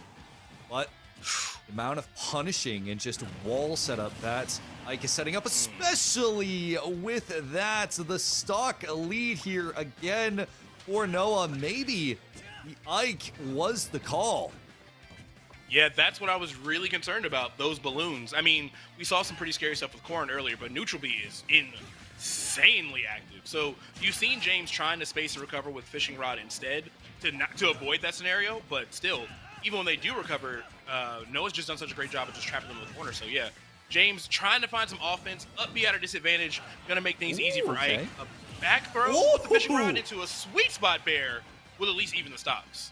I just don't think that Noah was expecting the rod come out, especially on recovery, but it kind of keeps Noah a little bit more honest at least. But again, it just goes back to the par for the course, where It's walling out with Ike, using Nair, using Fair as much as possible, even F-tilt when you need to. And even a dash attack is just going to be able to do so much pushback. And immediately puts the stage position in Noah's priority. That one almost results in a stock 2, a neutral B, but won't land.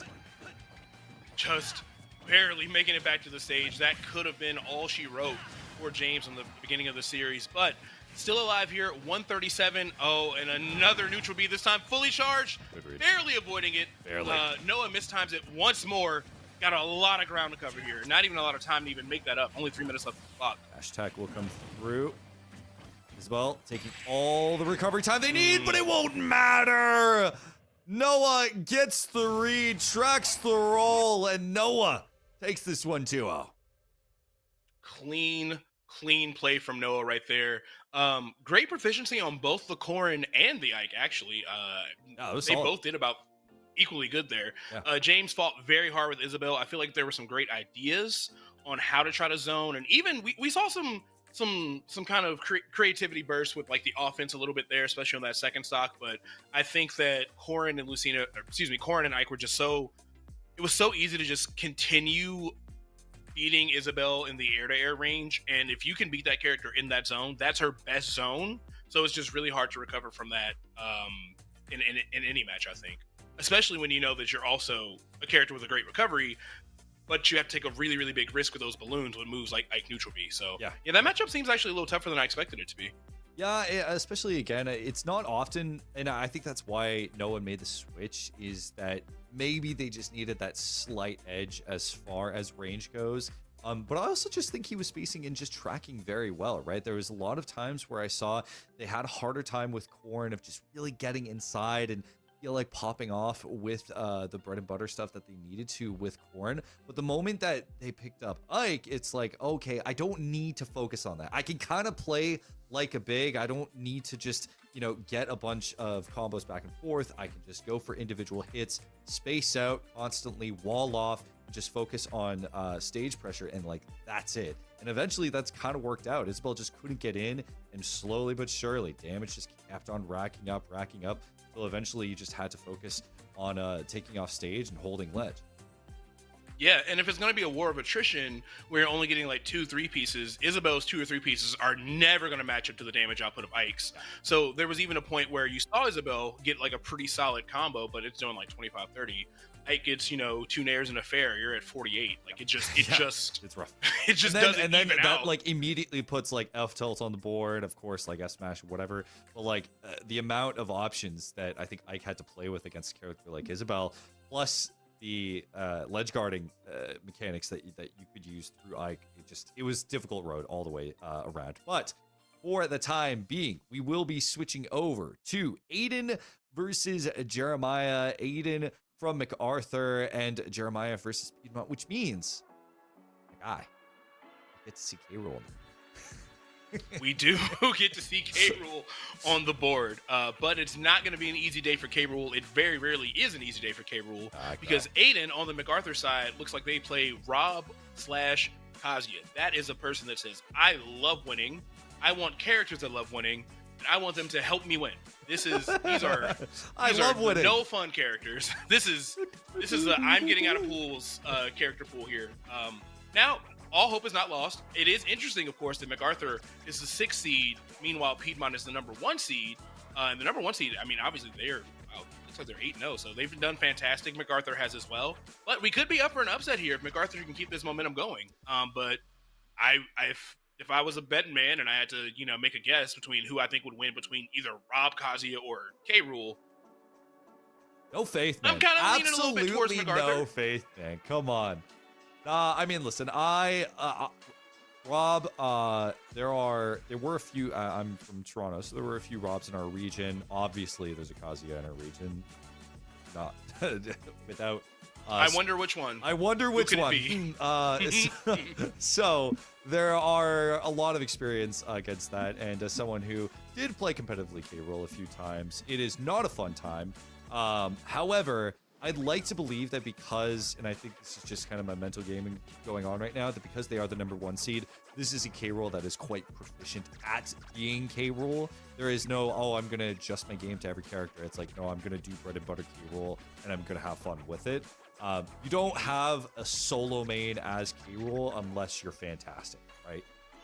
You have to literally be like a 1 of 1 tier K-Rool. Yeah. And I know of a few, you know, I'm in the Midwest, so we've had like players like Copel, and I've seen, I think it's Brujo that's the really, really good Latin American K-Rool. I don't remember where in Latin America. Yeah, not a lot of those. Also, shout out to Toronto. Literally my second favorite city on the entire planet. I love Toronto. You will see me at Gommel every year, whether I'm working it or not, because I just love that city. Love Toronto. I would love to live in Toronto. My God. Toronto, not right now, I don't. It's cold. Well, we're cold here too. Probably not the same level of cold, but you know. But taking a look here, so we have MacArthur's match history here. It looks like they've only lost a single match to Preston. But they took everybody else. I mean, they beat VHS, they beat Blockbuster, Cyberwolves. They've worked really, really hard to get here to the finals. So I'm sure it's going to pay off. But speaking of paying off, we immediately see Gyro Nair, and I honestly thought that was going to be K-Rool stock before I could even introduce him. If you want a small... Oh, and it is. Oh, no. If you want a small petri dish of the pain that is living as K-Rool, that is the perfect example. When your immediate moves get completely negated because of Rob's bread and butter, that becomes hard. But on the other hand, if you're able to mind game and do well enough, obviously in a situation like this where Rob is ledge guarding, even K-Rool's tools can be incredibly difficult to actually recover, which makes Rob so much more advantageous in this scenario, as pointed here. Yeah, Dare's really easy to set up. Late Nair could have potentially set up into that side B here. Now, not for nothing, we do have a pretty good amount of damage on Rob, 91%.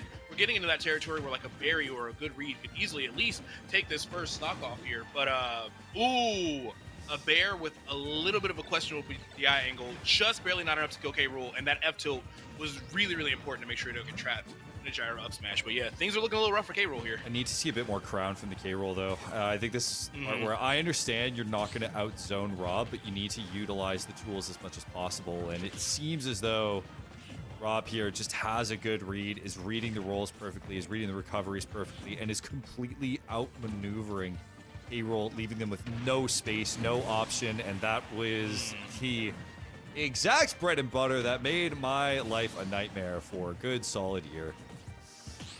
Yeah, once you get grabbed at that percent, there's so many different ways that Rob can kill you, and or can take your stock, and they're all bad. And you just truly have to guess. Now, I will say, you said you want to see a little bit more crown. We saw a pretty nice combo starting from the crown there, from Jeremiah, but we still got a lot of work to do here. Yeah.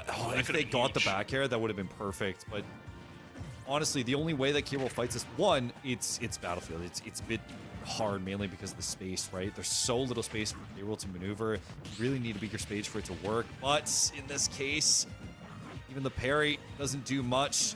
K-Rool just needs to get back. Crown is already lost, tries to smash, but doesn't get much out of it, and so it just canoes back to Rob, taking so much space and just removing K-Rool from the server. Ooh, and nearly removing them from the match with that back air. Great reaction to shield that just in time there. Trying to space things out with that fair, but it's just... goodness. When I say this character is good, there are so few ranges that Rob really suffers in. Because if you're at a zoning range, not only does Laser have an infinite amount of options it can cover, but of course Gyro is at worst the second or third best projectile in the game. So you don't really want to get into a war of attrition with spacing. If anything else, Rob is a lot more mobile than K-Rool, can just kind of avoid crown altogether. But then you're like, okay, I got in on the zoner, let me get up close. Well, in Smash Ultimate, that means I'm going to beat you harder than you've ever been beaten in your life, because Rob has insane frame data, insane boxing tools, insane frame traps, also insane frame traps, insane ledge guarding tools. Like, I watch this and it hurts. I feel like I'm getting beat, right? Like this is not fun. However, we'll see. I doubt Rob switches. Obviously the K-Rool, it is their solo main for Jeremiah, so I don't expect to switch. And as far as we know, the stages are picked ahead of time. which is a big factor into this. It actually kind of makes things even harder for Jeremiah in this case. I hope we see something. I need to see some real pop off, for my mental. Well, be prepared, in case that doesn't happen. But it's not necessarily. I don't say all this because I think it's like a failure on Jeremiah's part, because it's not a failure on Jeremiah's part. I think he's playing the matchup pretty well considering how rough it is, but there are just so many scenarios and scrambles and just weird shenanigans that are just going to innately be in Rob's favor. Like, there was even a point where he survived, I want to say, like a neutral air because he had used his belly armor to like get through that. But Rob's frame data is so crazy, he still got punished for armoring through something. Like, armor does not matter, unfortunately. Yeah. If there was one buff I ever wish that K-Rool has gotten, it would be to add a touch bit of armor to certain movesets. But even then, like, you look at how Jason was playing this match, and it is just very flowcharty. Like, it almost does feel like a flowchart against K-Rool, because you're like, okay, he rolls in, I roll back, go smash or whatever it might be. Okay, here's my ledge guard flowchart. Here's how I play neutral, and it doesn't feel like an interactive game. You know what I mean? It feels very much like K-Rool is just looking for an opening and looking for little holes in the frames here and there.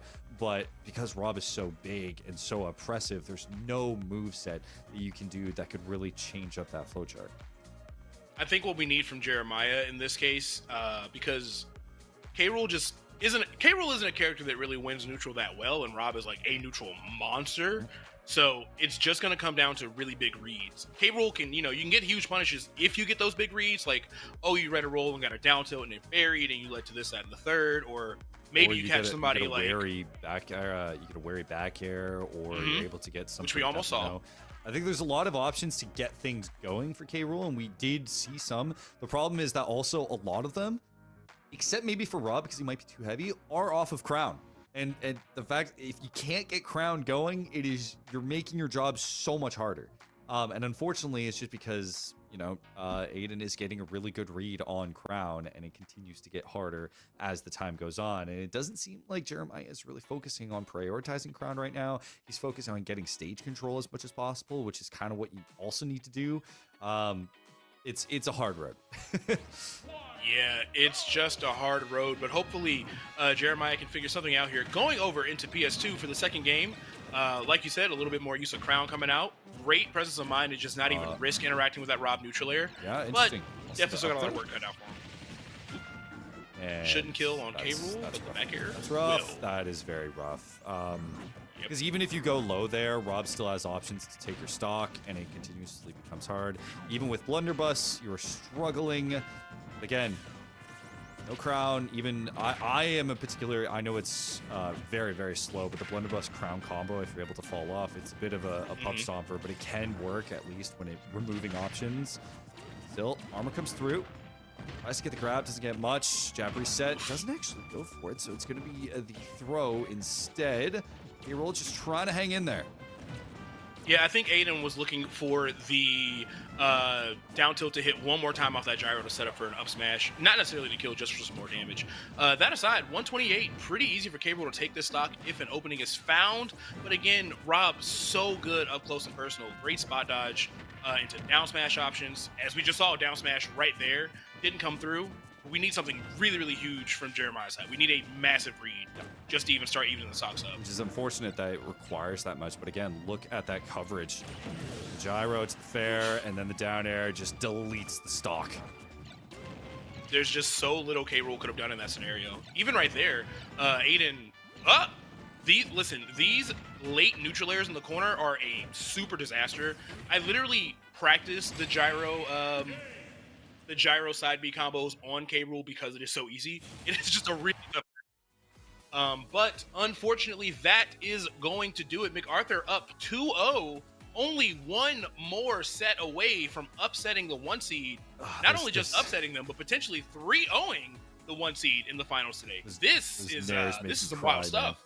Those nairs make me cry. They're so long. They're so long. They have so much aimed out on them.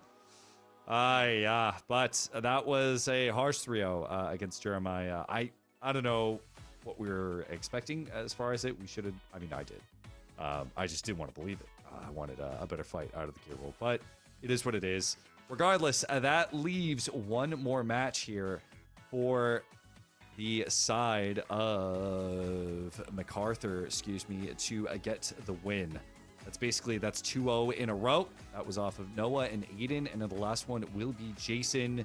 And for Piedmont, the last one will be Ricky, which is a different... we're going away from kind of slower characters in this. We're going to a Falco/Wolf from Ricky. Falco and Wolf from Ricky. Okay. Versus Let's take a look here. Cloud, Falco, and Incineroar from the side of MacArthur. Interesting. I mean, I feel like the Falco Ditto, if we got it, would be pretty interesting here. But That'd be fun. I think I think all the spacies are very viable for their own reasons, but they're all pretty good. If Jason decides to go Cloud for the MacArthur team, pretty solid character to interrupt both those recoveries, and I feel like Cloud doesn't have to worry about getting amped as bad by the spacies. But if Ricky decides to go Falco, the boxing risks are going to be crazy because falling neutral air, up tilt, down tilt, there's so many insane ways that Falco can start a combo from the same range that Cloud wants to be at to get his combo started. So it's going to be a very scrappy match regardless. Or I don't know. I don't think MacArthur would do this because they're up 2-0 and about to upset the 1 seed. We could see the Incineroar because we did ask for Incineroar. But if they're listening to broadcast, all I'm saying, it'd be fun. But it is also very likely that K-Rool is the last low tier we see today because, unfortunately, for James and Jeremiah, they both lost their sets, and they were both fighting some pretty uphill battles compared to the characters they were dealing with on the MacArthur side. I kind of think that we're probably going to see the Cloud out of Jason. I feel like it only makes sense, especially if you're going against spacies, right? Mm-hmm. I think the Cloud is one of the characters that can match up from a speed portion, but also has some zoning tools. It's going to be very difficult, at least for Ricky to be able to show up in this case. A lot of this, honestly, which is a little unfortunate, but when it comes to the match in general, a lot of these just feel like character mismatches. Mm-hmm. It really is 2 for 2 on those character mismatches, I would say. For what it's worth, because the spacies are so much heavier and they fall so much faster, it's really easy for Cloud to get the big combo started if he gets like a falling up air. And we are going to be getting Falco and Cloud confirmed. So, should be a really scrappy match. I highly doubt this is a slow paced thing because both of them get so much mileage off just the tiniest of straight hits. So, should be a good set no matter who wins it. I'm interested to see kind of how Cloud plays here. I think there's a lot of ways that you can play Cloud, especially against spacies, but it's like, do you go for a more wall-off approach? Do you go for a rush-down approach? Do you decide to play a more zony approach, right? That's kind of the benefit of Cloud, is that there are a lot of ways that you can play them. But it also will depend on how Ricky decides to play the Falco as well. Is he going to go try and be as aggressive? The problem is with Falco, you just often can't afford to, right? It's a classic kind of spacey versus swordy matchup in this case. So lasers, hopefully trying to space it from there, or Dare, or Nair's up tilt, looking for anything out of there. It's a difficult affair. Yeah, it's a really, really difficult one here. But, I mean, it could go either way. Ricky could maybe make something happen and, of course, get some momentum going on their side. But if Ricky cannot clutch things up, then that means not only does MacArthur win, but they will also have upset the number 1 seed in this bracket. And, again, their bracket path to get here was phenomenal. So, a lot of pressure riding on MacArthur to do this. But even if they aren't able to, of course, Piedmont's going to have to find 2 other, wins on their team, because even if they do win this, they still really, really struggled in the matchup head-to-heads on both the other teammates. So, long day for Piedmont coming in for sure. Not impossible. Excuse me. Not impossible, but difficult. But yeah, that's kind of been like the par for the course when it comes to a lot of this match. It's just been, it's not impossible. It's just really difficult, and especially in the case of Jeremiah Aiden, that is the closest I might say is impossible. It might continue to be as that for the foreseeable future as far as the game exists. But in this one, I mean, it'll be interesting. For Ricky, Falco is the main, right? Do you think Wolf would have been the better pick? Possibly. I feel like Wolf feels a little bit less volatile, and Blaster is such an incredible projectile. But as far as how they get their combos started, Wolf is like a little bit more committal. Definitely wants to like get things started with those falling fairs and nairs. Yeah. And if Cloud scouts that out, it can get pretty rough for him. I think Falco might get out of disadvantage a little bit easier, but will also. I would say Falco might get out of disadvantage a little bit easier and maybe get into disadvantage a little bit less often. But if Wolf is cooking, Wolf cooks. Wolf is going to take a stock way faster than Falco in a lot of scenarios, and with a lot less risk. But either way, we're going to have to see. Starting off, it looks like Ricky's already got a nice little opening there. Yep, up tilt, double up air. Battlefield is a great stage for both characters to really optimize their combos, so this is going to be an exciting game one.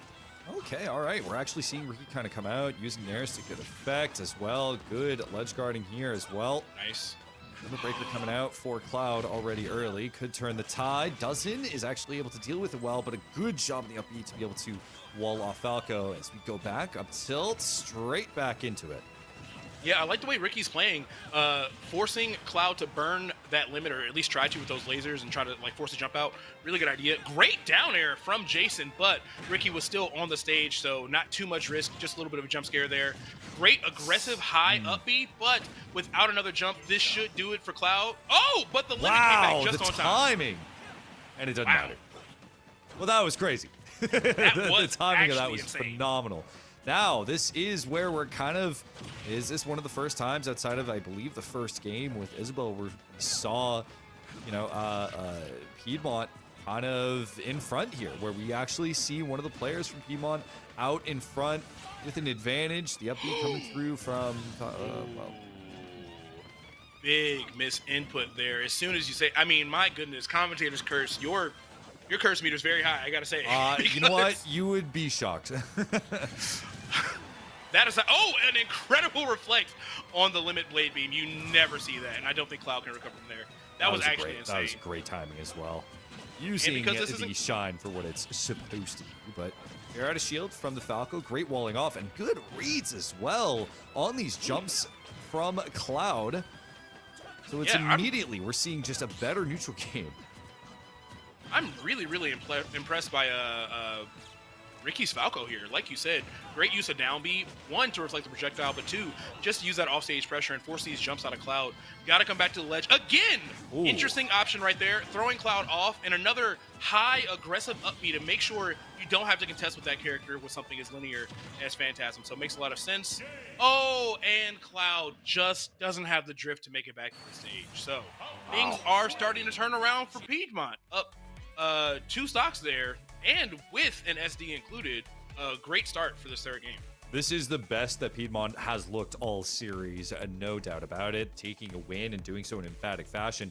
And now the questions have to start, is that if this is a 2-0, that means we go to a game 4. Now remember, the problem is that if this goes and is a 2-0 and Ricky takes it, they're not allowed to play again, which means that it has to go to one of the other players who have already lost.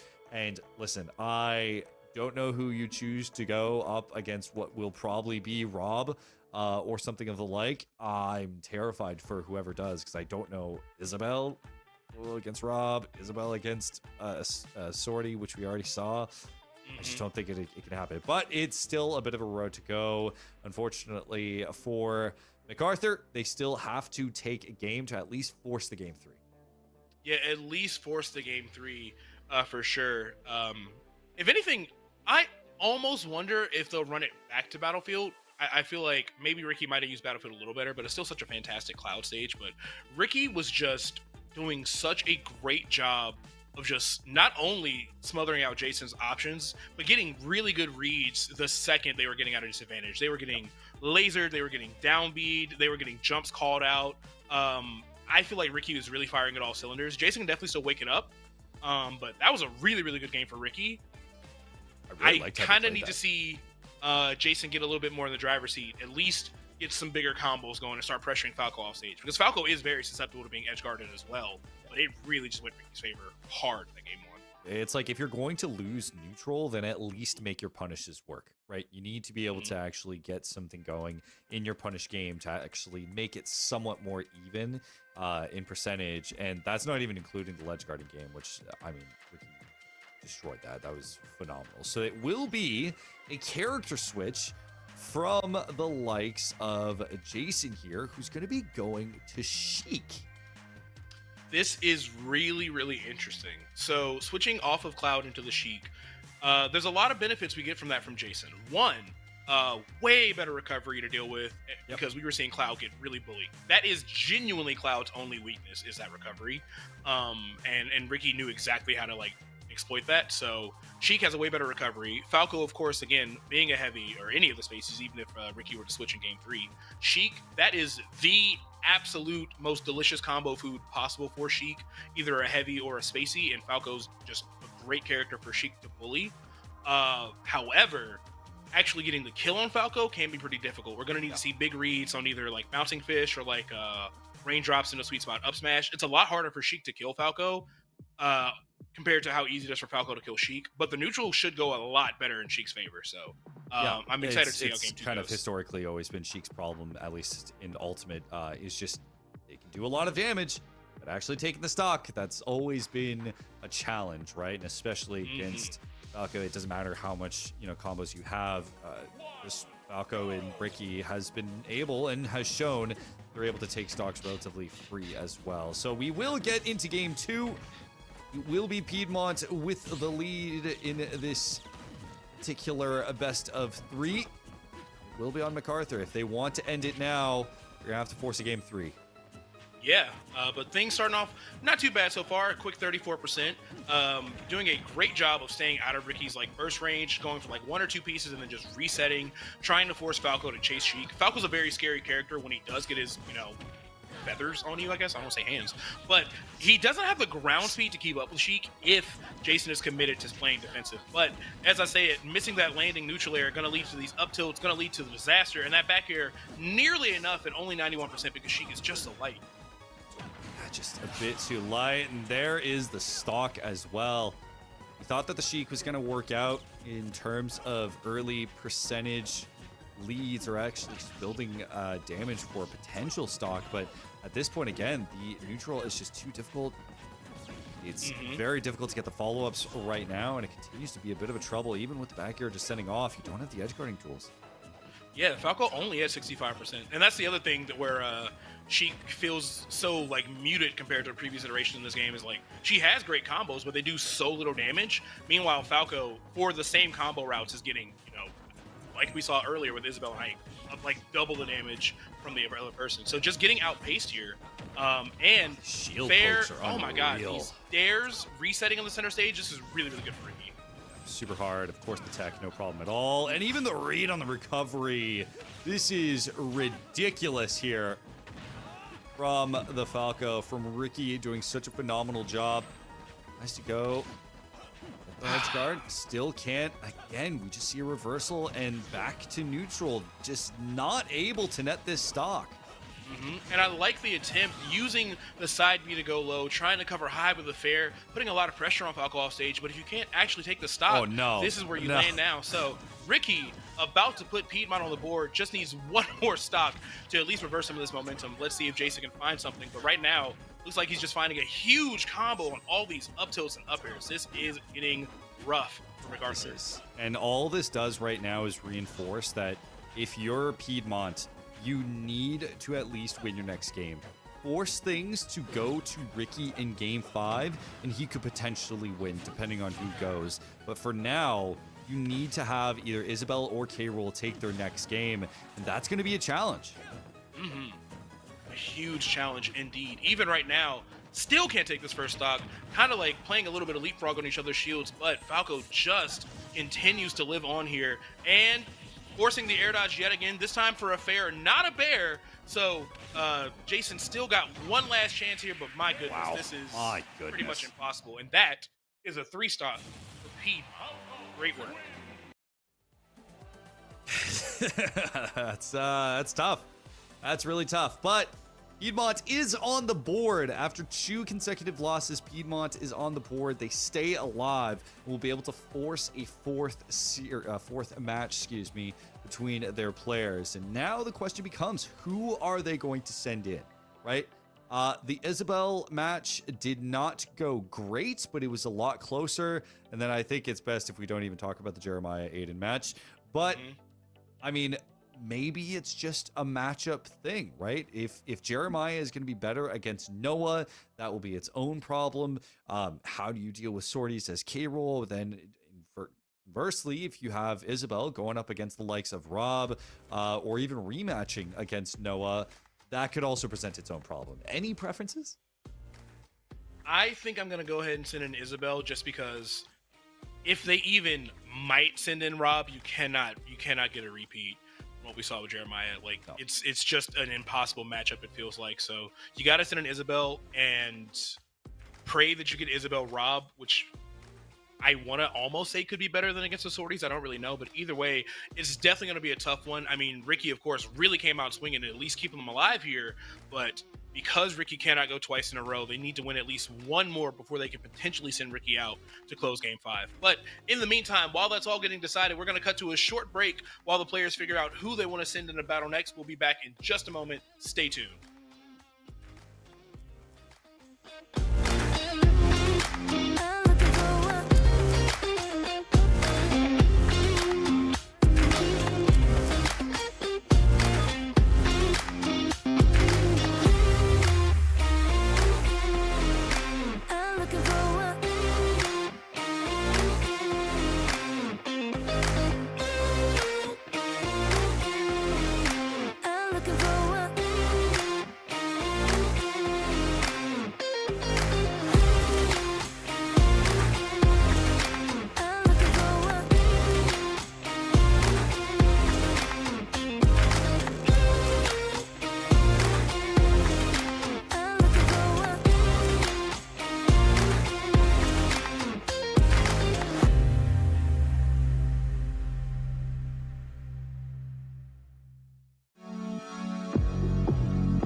All right, and welcome back to the Smash Finals for the OSSAA. I am Sai, once again being joined by Seb Dot, and we are here smack dab in the middle of the series. We are Game 4 with MacArthur up 2 games to Piedmont's 1. MacArthur looking really, really poised to set up this reset, and we're going to come right back into this immediately with Ricky versus Aiden. Seb, what you feeling for the beginning of this next match? I mean, we knew that coming into this were the two best players here. I think they both respectively destroyed their opponents and did so using the best traits of each of their characters. You got Rob with a heavy flowchart, oppressive style, and then for Ricky, it was just solid punish game, fantastic neutral, and continue to punish in ledge guarding positions. And now I'm very curious just to see how this results in this very pivotal game 4. Yeah, this is going to be a really, really scrappy match here just because with both of the other person's weights, it is really easy for both characters to get the optimized punishes on each other here. But right now, it definitely looks like Ricky in the driver's seat. Big whiff on that side B. Maybe they meant to fall underneath the platform. I'm not sure. But either way, Ricky got to clean up with that bear. Only at 40%. Really, really low percent for Falco. As I said, though, those late nairs in the corner can still set up for disaster. Falco's recovery is really linear. So if Aiden is able to continue getting a read, we're going to get a stock, and that's exactly what just happened. We're back to a tied stock. We're going to see and at least try and see the Rob kind of space out a little bit more, focus a bit more on the zone. And you can see they're trying get off me tools with the Nair, just doing what they can. Back to the recovery. Rob is going to make their way back. Try and just force to a starting position of their own. The zoning doesn't really work out, but again, these dares that really are coming out of Ricky continue to punish so hard. The back air will come off, and 124 already, and it doesn't matter. We're down to the last stock. Yeah, we're seeing some interesting stuff here from Aiden. Aiden is landing on top of Falco's shield a lot, which I know Rob, gets so much out of that, but Falco's not the character you want to contest in that space. You see these up tilts consistently anti-airing you. Up smash out of shield if he's even ready for a bigger punish. Tries to end it all with just an up B at the top of the screen. Nobody home for it, but still way up at percent here. Aiden has got to lock in. This is going way, way too far in Ricky's favor. This is incredible for Ricky. But now all goes deep for the fair, for the end here. Remember, this is a best of 3. You're one step closer to forcing that game 5. Ooh, and if Aiden doesn't make any changes, we're going to be there sooner than later. I mean, that was just a clinic. Not only did we see really optimal Falco combos from Ricky, great resets no matter where we were on the stage, but also Aiden getting edge guarded by Falco. Rob's a really hard character to edge guard. I know, yeah, it's super hard. Especially with someone that has to be so committal in their edge guards like Falco, but that deep forward air was really, really smart. Aiden definitely wasn't ready for that. And he just spent so much time being above Falco and just really, really getting blendered. So I see where that matchup can be a little bit difficult for Rob. On the inverse, if he can stay grounded, stay probably just outside of Falco's reflector range and try to sneak in some pokes with those down tilts and stuff, things could definitely sway the other side. Especially even if we see a 40-50% side B off the ledge and Falco has to recover against Rob, that's generally pretty hard. But if you want to just keep trying to start things off with Nair against Falco, honey, you got a big storm coming. That up tilt is going to shut down anything above Falco's shield at all times. You just got to pick your shots a little more careful. It just didn't feel like we got to even see enough of Rob's kit outside of him, right? We didn't get to see as many gyros that we should have, not enough lasers, not enough up tilts. Even the nairs, which landed sometimes, didn't really create any huge punishes or anything of the like, which is very typical for Rob, right? We didn't see a ton of options come out for him that led to advantageous scenarios, and it just felt like Ricky was willing to shake it off and go immediately back in the aggressive, win neutral, focus on his dares, focus on his up tilts, and just destroy Rob. Yeah, and even if you want to start trying to get the party started with Nair with Rob, which in most scenarios is a really good idea, landing directly above Falco's head, not so much. If you space it out to the edge of the neutral layer, you get as much horizontal range on that as possible. Even if you don't get the biggest combo you would get otherwise, it's still keeping you a lot safer because the risk reward is oh, I hope this Nair hits and maybe I can get an up tilt or something. But the risk is you got up tilted by Falco as a large heavy. He gets anything you could ever imagine from that scenario. So you just really, really got to be careful. You're right. We didn't see that much of Falco's kit. The side Bs we saw weren't really that crazy. We did at least see a good dare on the edge guard. But other than that, yeah. we got to figure out how we're going to approach this character, because otherwise Ricky's going to set us to game 5. That's like Bob's Dare, and that's just, not saying it's easy to hit. You still got to sweet spot it, but that's, one of the, right? But I mean, you even compare it to the contrast from Aiden and Jeremiah, right? Where we just saw immediately gyro, laser, nair, completely oppressive behavior, but Ricky has done such a good job at just removing those tools, or at least making them seem ineffective. The gyros aren't really landing, side Bs aren't landing, and I'm wondering just maybe it's matchup inexperience potentially, right? Between the Rob and the Falco, could be, but I really do think it's in Aiden's hands right now. This is like, you need to get your team on the board, maybe going into game 5, especially if they take the loss here. You really got to focus on what's going to be going on ahead of you as far as player picks. But for this one, we will be going to Kazuya, which I'm going to leave it to you. This seemingly could be all right. I think this is a better idea. And honestly, that man is scary, and if I had a laser gun, I would be doing exactly what Falco's doing right now. Yep, because understandable. When we talked about risk reward earlier, obviously the risk reward against Falco is really scary because his combos are crazy. Kazuya's combos drastically crazier than that. So I'll need to see if Aiden, of course, has those combos at the ready right now. Ooh. Just getting tagged by a lot of lasers here, earning out the early air dodge. Ooh. Using the armor on that smash attack, yeah, this could be a much, much better pick. Aiden's really shown us why this works. Yeah, exactly, and I think you can tell even Ricky is worried a little bit, and that's why they're trying to space out so hard, build up damage with the laser. But I almost think now you're sort of conditioning Aiden here to be able to deal with that laser much more effectively, and unfortunately, not seeing the platform movement as well from Ricky. The deal, so the up tilt is going to land as well as the back air. Keep Kazuya off, though. That will be the question. Yeah, easier said than done. Rolling in while the command grab is ready is very, very scary stuff right there. Kazuya can, of course, take everybody out of there, but no need to even throw away a stock at the corner of town and city. More than enough. Massive turnaround for the MacArthur team. And now, if we see the end of this combo, we're just going to be one round away from them upsetting our 1 seed here.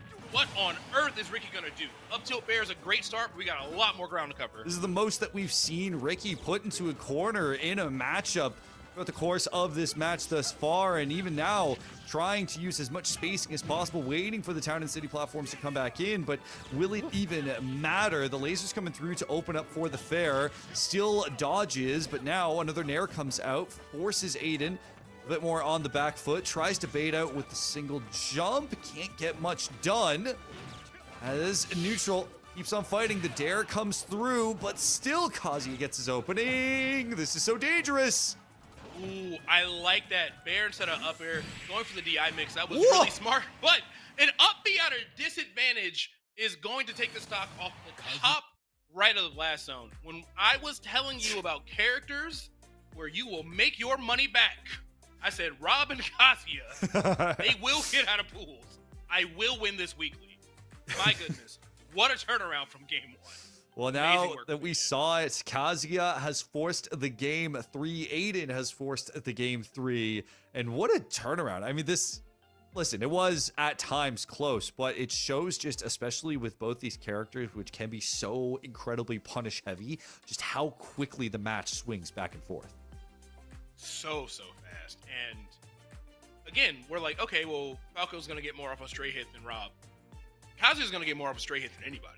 Yes. Anybody in the roster. Yes. 9 times out of 10. And even in the times where like he wasn't able to get like a full combo that led to the end of the stock from 0, just throwing out those down smashes in neutral and like using that armor to still keep Ricky at bay, not let Ricky get any of the really important combo starters we need from like nair and up tilt, and make it just dangerous to even go for them.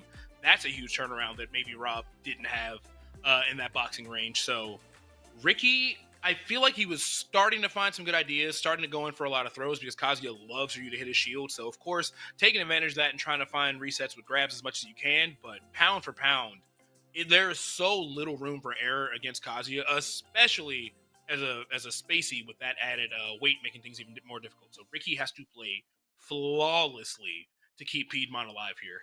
And we'll see whether or not Ricky decides to stick with the Falco or move on to Wolf in this case. Potentially in terms of movement, being available a bit more of a horizontal ability, but I think that Ricky's just been able to get so much off of up tilt, off of air and fair, that it probably wouldn't be the best option. I think honestly, I mean, you're kind of hoping for a better stage, but at the end of the day, it's just being able to deal with the pressure from Kazuya here, right? Yeah, just being able to deal with the pressure, being able to actually at least make him a little bit less comfortable in that boxing range, but it's just difficult. I mean, Kazuya is fantastic on Town and City. I feel like Kazuya is good basically everywhere.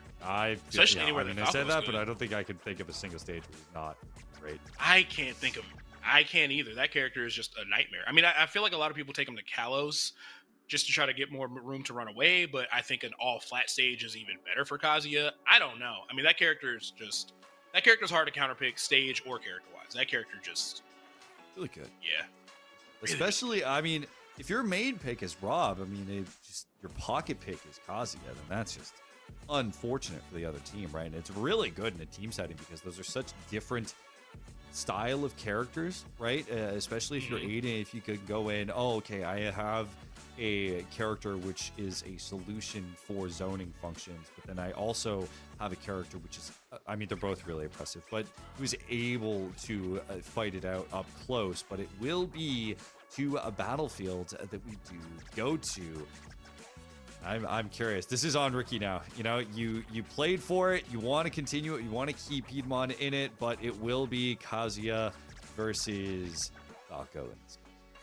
Yes, and we're going to be running it to small battlefield. Most likely Falco. Could potentially be another person, but no, we are getting confirmation that it is going to be Falco versus Kazuya again. So running it back to SBF. Hopefully Ricky can keep the Piedmont team alive, but for MacArthur, they just need 3 measly little stocks. And man, if you need a stock taken fast, Kazuya really might be the best bang for your buck.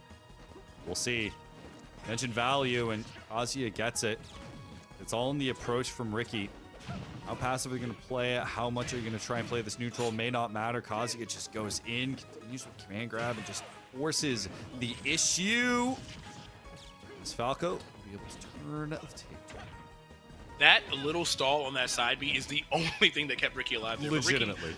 still fighting back hard. You know, percents even. Great combos here, too. Okay. Again, no matter what character you play, you are not landing on top of Falco. That up tilt is going to shut it down. So Ricky up a stock here, still pretty high percents.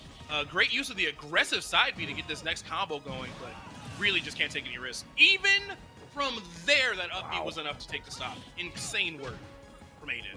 I mean, Ricky is starting to see that they need to change things up, and with the aggressive side Bs to get at least back on stage, you're noticing that the recoveries are more and more difficult to deal with. Kazuya, Dare comes through, can't get the follow-up, and now Rage coming in for Kazuya, makes things so hard. Won't do it here, but tries to get the perfect frame, can't get it done. Yeah, I mean, and you even saw Ricky hesitate right there. Got a Dare close to the ledge, but didn't want to overcommit and fastball off stage. And My goodness. unfortunately, the Rage drive going to come through. So despite all that hard work, Kazuya just 1 stock away here if Ada can clutch this out. Still at 117, trading with the up tilt. This one going to lead to Bear and going to set us to 1 stock apiece here. But the next couple of hits are going to determine who is going to win this match. The mileage off that up tilt from Ricky just allowed for so much. The aggressive side B on stage too, but the opening here from Kazuya could break things open. 79% for Falco. Risky side B, and Aiden is going for these haymakers, trying to force these F smashes or these down smashes. Meanwhile, Ricky About 4 up finding tilts some in a more row. safe openings, multiple up tilts, just to make sure that Kazuya cannot land. I think Aiden is trying to send a message with like a big, like flashy into all this, but you just gotta play with those more consistent attacks because Ricky has already tied up the damage here. This is the last hit scenario. Both are looking for that finishing touch. The back air tries to come out, but the air dodge comes through. Still tries to get the read. Kazuya looking for that last hit. Doing everything to break the neutral. Going to be able to. MacArthur High School takes the championship. Shout outs to MacArthur High School. Amazing work right there. Obviously, they won games 1 and 2 so dominantly, both of those sets being a 2-0. Ricky fought back really hard, had a great game 3 for the Piedmont team, and started off really strong against Aiden's Rob. I thought Ricky was going to pull us into that game 5, but that Kazuya pocket or Pocket Kazuya, allegedly. I'll say co-main Kazuya. Allegedly. really showed up and showed out today, because that just took so much momentum that Piedmont needed to stay alive in this series. And even when it got to be last stock, last hit, Falco's such a great character in that scenario, but a move like Electric, like there's so much invincibility that can just lead to your stock. And once I think Aiden stopped trying to find those big haymakers and just went for something safer like that, immediately was able to turn it around and finish the game. So congratulations to MacArthur, for sure. Yeah, and I don't blame Ricky in that last stock. Might have been feeling the pressure and just trying to go for safe opening options, especially if you're on Battlefield and you need to go and get opening options for a potential last stock. Going for those up tilts a lot, but I think that might have ended it at the end of the day. I think he was trying to play really hard for those safe options, and fortunately for Ricky, Aiden was able to get the read and just get a nice opening to wrap up that stock. That was a beautiful match.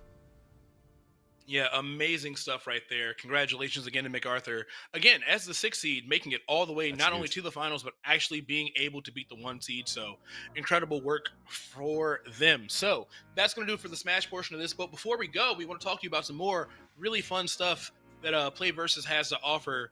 Looks like coming up, we've got some Street Fighter action headed your way.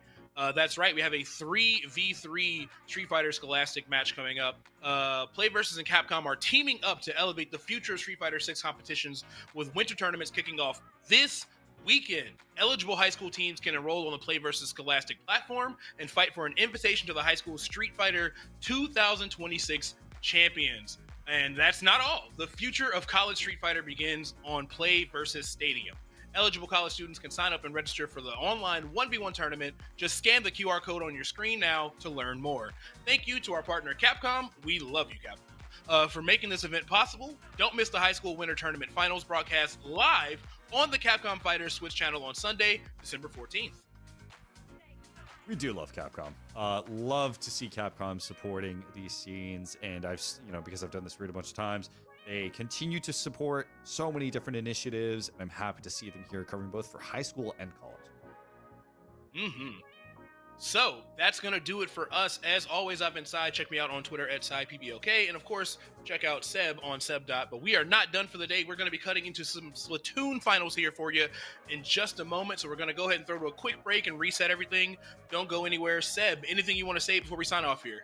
Love it. Keep supporting both high school and college. It is some of the most fun gameplay you'll ever see. All right, yeah. So some more Splatoon action coming up for you in just a moment. We're going to take a break. Stay tuned. Don't go anywhere.